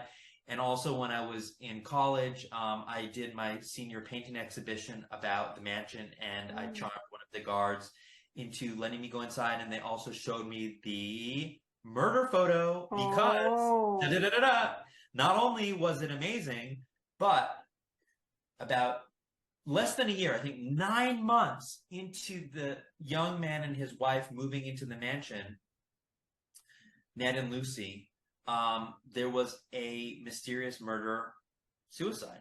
And basically, there was a gunshot rang out, and the wife found her husband in his study, lying down next to his secretary. Both of them were dead, and the husband had been shot, and the secretary, Hugh Plunkett, killed himself. And no one knows what happened. There's all these theories, and some of the best ones actually tie into American political scandals because they were part of the famous Teapot Dome scandal, which led to the Spanish-American War, in which Doheny was caught trying to bribe a servant in Washington, a bureaucrat in Washington. They say that Plunkett may have had a hand in that, but also Plunkett had a lot of mental health issues. There's also rumors that maybe he and Doheny were involved sexually. This house was so amazing that actually it had its own strobe light to the Beverly Hills Fire Department. So when the murder happened, they lit the light. Fire department saw, and then they just drove straight up because it's on a hill. It's like perched. It's got this like panoramic view of the whole city. So does anyone live there? Catalina. No. So it's cared for by Friends of Greystone, and there's a board of directors. It takes itself extremely seriously. And what they do is that they have festivals inside the mansion and fundraisers. Like they'll have interior decorating fairs where everyone, a famous decorator will get a different room and do it up in their own style, or they'll have car shows where they'll have car shows on the pavilion and the parking lot and the driveway. Does it have a freaky vibe? Do you know what? It has a vibe that is basically super country estate. It's like, if you just imagine, I don't know, Knoll House in Kent or something.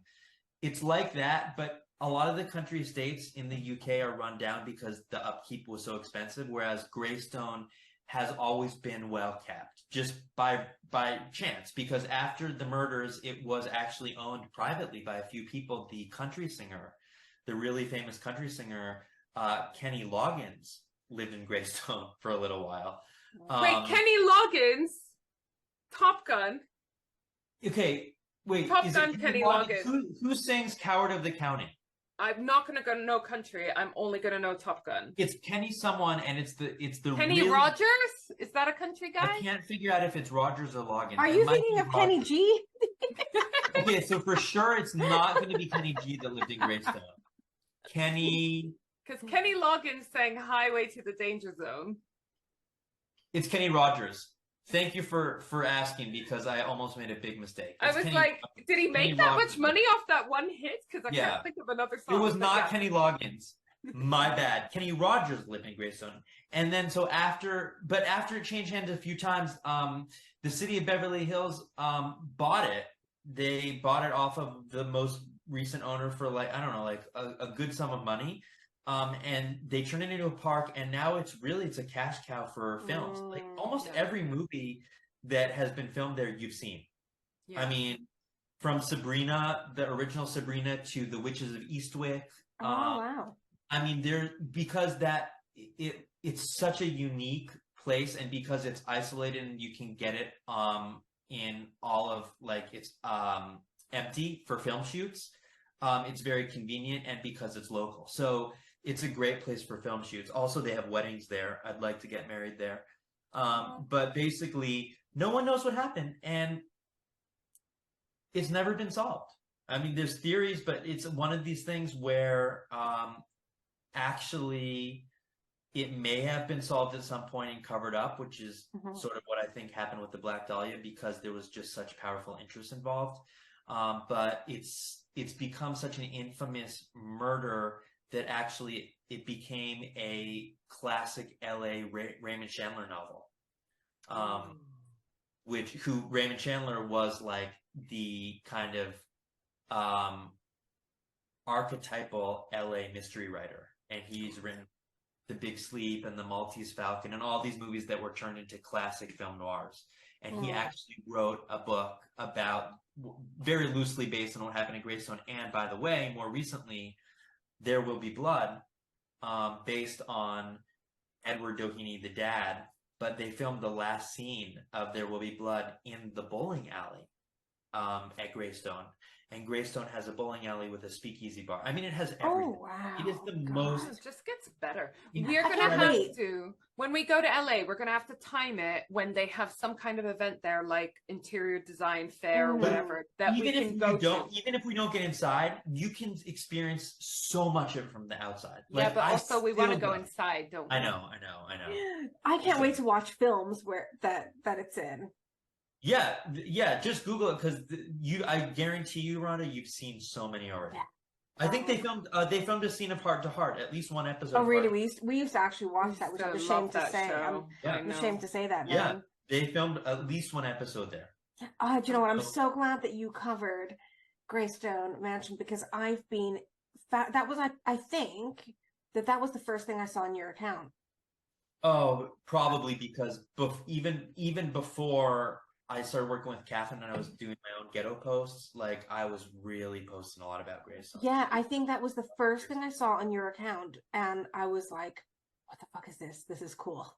Like that particular case and the house, and there's something creepy about a murder mansion, isn't there? There's something so enticing and interesting and creepy. On top of that, this is not known, but I spoke to the ranger, because it's an LA County park, and he told me that there have been about 6 or 7 other murders rumored to have happened there, all during the same period that the Dohenys were living there, in other rooms and in other ways. For example, somebody died in the swimming pool that is now been filled in with concrete. Supposedly one of the little girl's playmates was pushed out of her window to her death from the 2nd story. They found one of the servants had hung themselves in the meat closet. So, I mean, and I think some of these probably really happened. Probably not all of them, but I think some of them happened. I think it's cursed. Oof. All right. Well, that's so sad. That's Adam, so sad. We are gonna have you back time and time again on the show. Oh, it would be my honor. But honestly, you have to come to LA. Yeah, and when we do, We'll do a tour. But I just need to ask you, because like I said, I want to get you back to talk about the Black Dahlia, because there's nothing that Rhonda and I can add that's new. But you can, and that's why you're the better person to talk about it. But who do you think did it? I think that it was Mark Hansen, and I think he either did it directly with his own hands, or he hired somebody, possibly this person called Leslie Dillon, who was sort of like a former mortician's apprentice, who was more or less just like a hustler. But Mark Hansen was the owner of the Florentine Gardens nightclub, where the Black Dahlia lived behind. She used to frequent there, but she lived behind because this creepy guy, who was a self-made Danish, very wealthy entrepreneur who had big, deep claws into Hollywood, tentacles, had a little house on Carlos Street, which no longer stands there. Now it's a parking lot right behind the Florentine Gardens. He was a part-time owner of it. And the house was basically a boarding house for women that were down on their luck. And Elizabeth lived there. She for sure lived there for a few weeks. She was kicked out a few times, according to him. But he's very, very, very questionable. It's said that one of the people that she phoned the last time she was officially seen alive in the Biltmore Hotel was Mark Hansen in that January. Yes. And he was very cagey. They did wiretap his house, and supposedly they couldn't find any evidence. But here's the thing. Mark Hansen and the other real big suspect that you'll know of, George Hodel. Or Stephen Hodel. Which is the dad? George. Because George Steve Hodel. is the son who's written an amazing book on it. Yeah. Both of them, what they have in common was that they were very powerful people in Hollywood, and both of them had the ability to put the kibosh down on any kind of a corrupt LAPD, which, I hate to break it to you, was famously corrupt in the 40s. And they even say that after a few weeks after the murder, Mark Hansen, who also owned an automobile shop, the two main sheriffs that were on the case were both seen driving around in brand new automobiles. So I just think there's too much of him, because he actually is two separate theories in one. There's the one theory that it was him kind of directly, like he just lost his temper and somehow killed her in that way. And there's also the theory that it was this guy, Leslie Dillon, but Leslie Dillon would have been doing it on his behalf, on his orders. Yeah. Because I haven't read that much about that theory. I haven't deep dived into that one, but I have done, because I had to write a review, because the Hodel family are fucking fascinating. Yeah. Even outside of the Black Dahlia. 100%. Yeah. Because this doctor 100% is responsible for questionable shit, even if he had nothing to do with I'm sure he murdered people. Exactly. But the way that I got through to this theory was, first I got asked to write a review of a podcast series called Faces of Evil. Facing Evil. Isn't it Facing Evil? Facing Evil. Yeah. Faces of Evil is on Netflix, I think. Oh, I'm gonna check. I think it's Facing Evil. Facing Evil. The Hawaiian girls. Yeah, two amazing sisters whose mum was adopted, and then they found out more about the birth family, and it turns out they were related to George Hodel. Right. And so the original... I know this podcast. That was Tamara. Yes. So it's Root of Evil. Yes, exactly. That was their grandmother. Yeah. So the Root of Evil was a podcast season specifically where they were researching their past.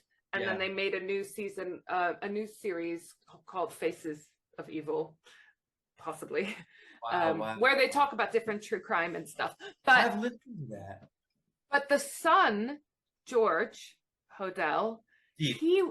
He wanted, Steve, he was a former police officer who wanted to prove his dad was innocent.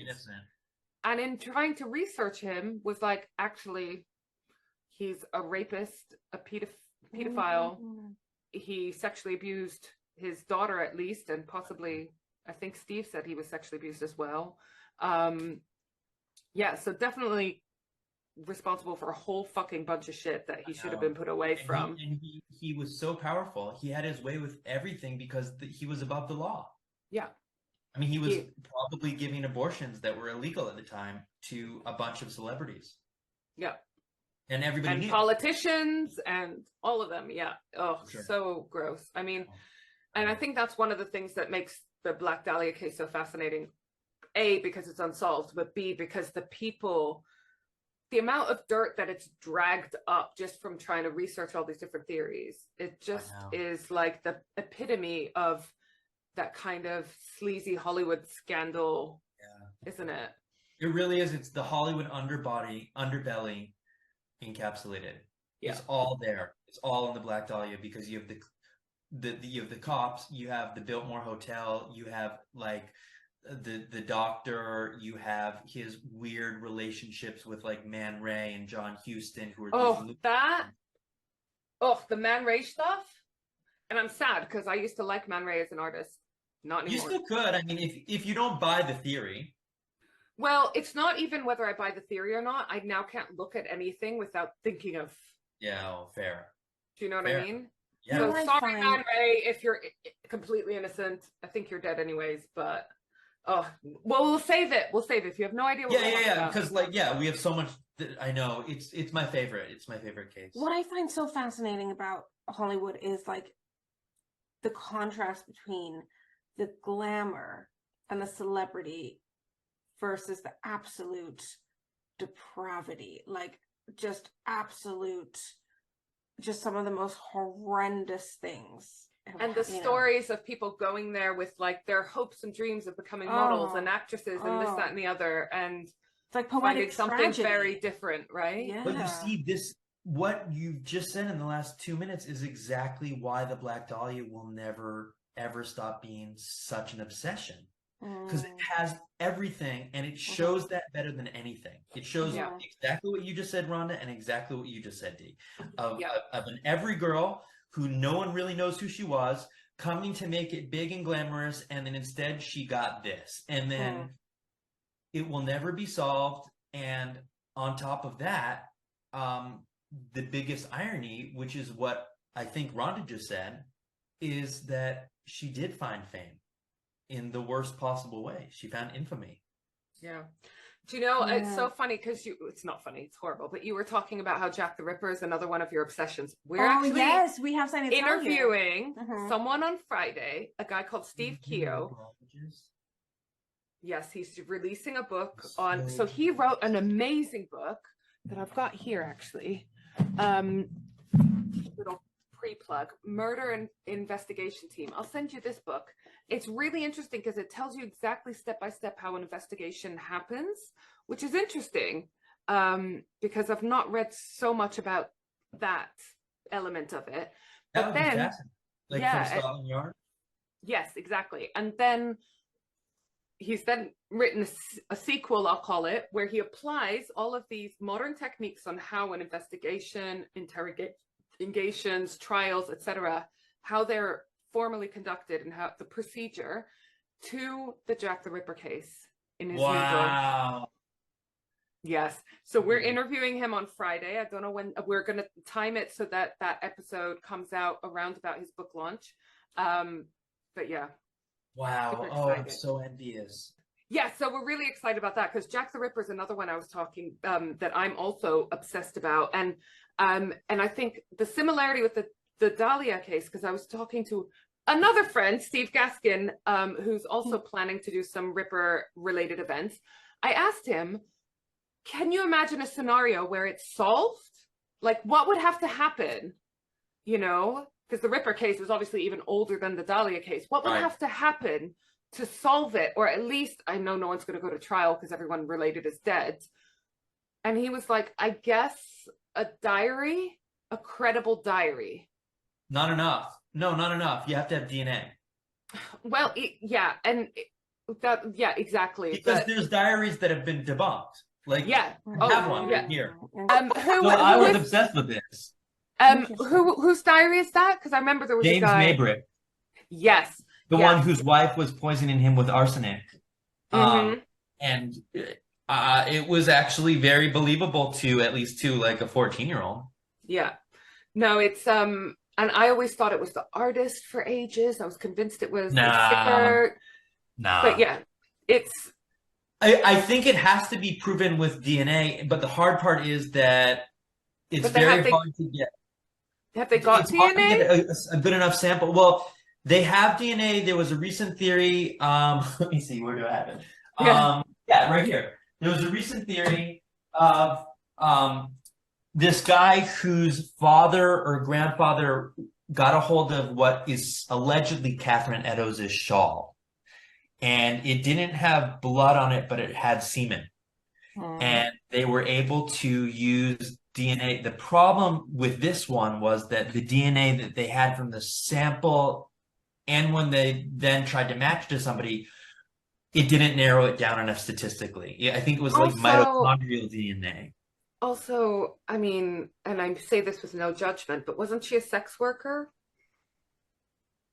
Yes, Like, but this was you know where I'm going with no, this. I mean, that's Is not there- that's a really great point. And I wonder if I don't remember because it was a while since I read this, but that's a great point, Dee, and maybe they didn't address that in the book. Like, did they have a reason to think that that spunk was specifically Jack the Ripper's? Right. I mean, apart you- from the fact that it was found on her person, I don't know. I actually have to read. Do you want me to mail this to you? You can totally read it. All right, we'll do a Jack the Ripper book I love club. going to the post office to mail my sister stuff. Oh, well, do you know what? I think that having a transatlantic book club is actually Right? really Cutest thing. fucking adorable. Like, Because I how have could so we- many good books that I don't know what to do with, you know? I do. Once I I finish. do, and I have a feeling we have like the exact same tastes. Probably. Do you know what I love about everything that you cover today is that it literally merges my favorite things, my love of true crime, but also my obsession with Hollywood and Beverly Hills, which is like in every fucking reality TV show that I watch other than New Jersey. Well, you know what that means, right? That means one thing. What does it mean? It means that you need to come here. Oh, and, absolutely. like pronto. We've been to LA once, but we didn't know you at the time. Yeah. So- I have such- Alas. And I didn't know you. Yeah. Sad We were- times. we Oh. were probably in the same places at the same times when we were there too. So lonely. Yeah.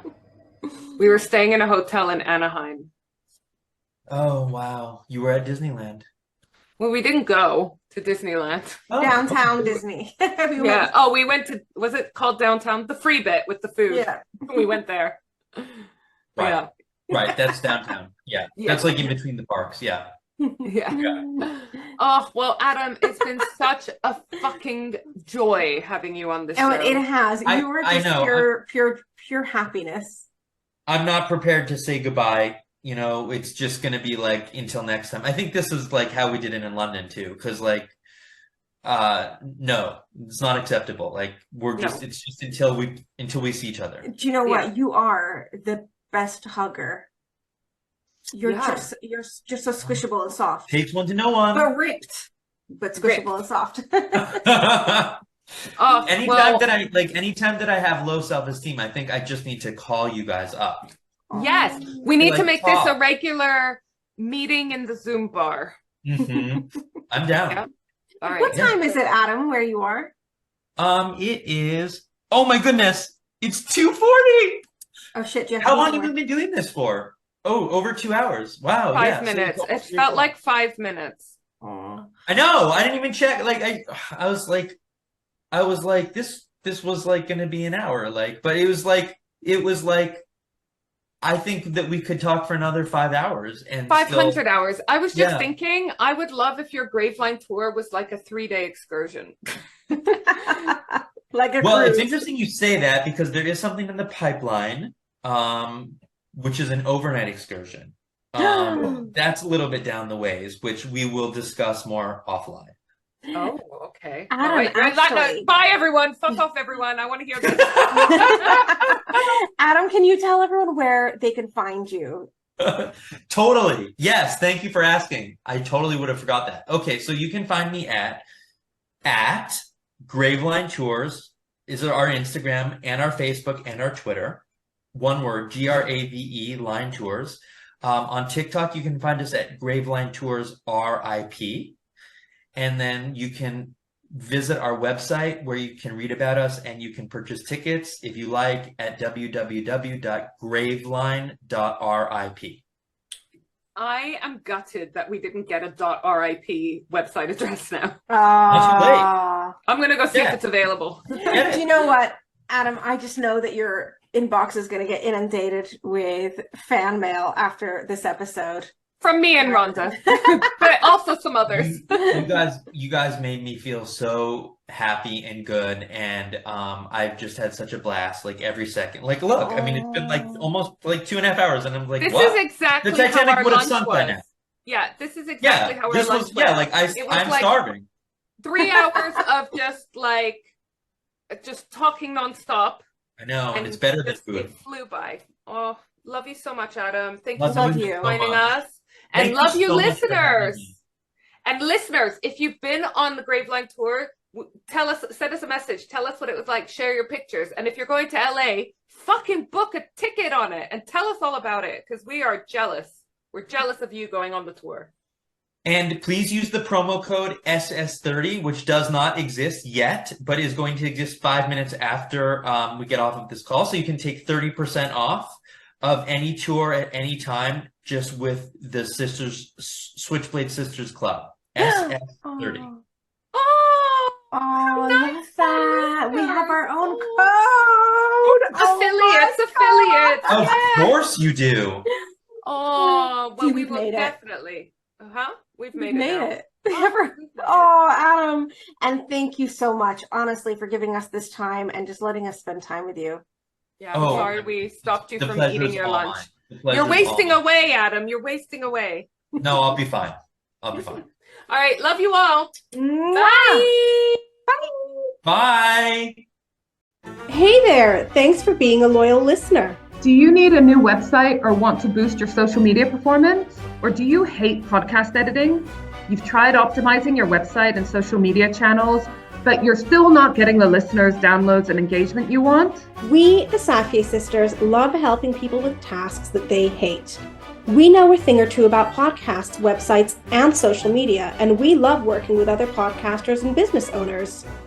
So why not head over to switchbladesisterssocialclub.com and go to our Work With Us section. We believe in collaboration over competition. A rising tide raises all ships. Bye!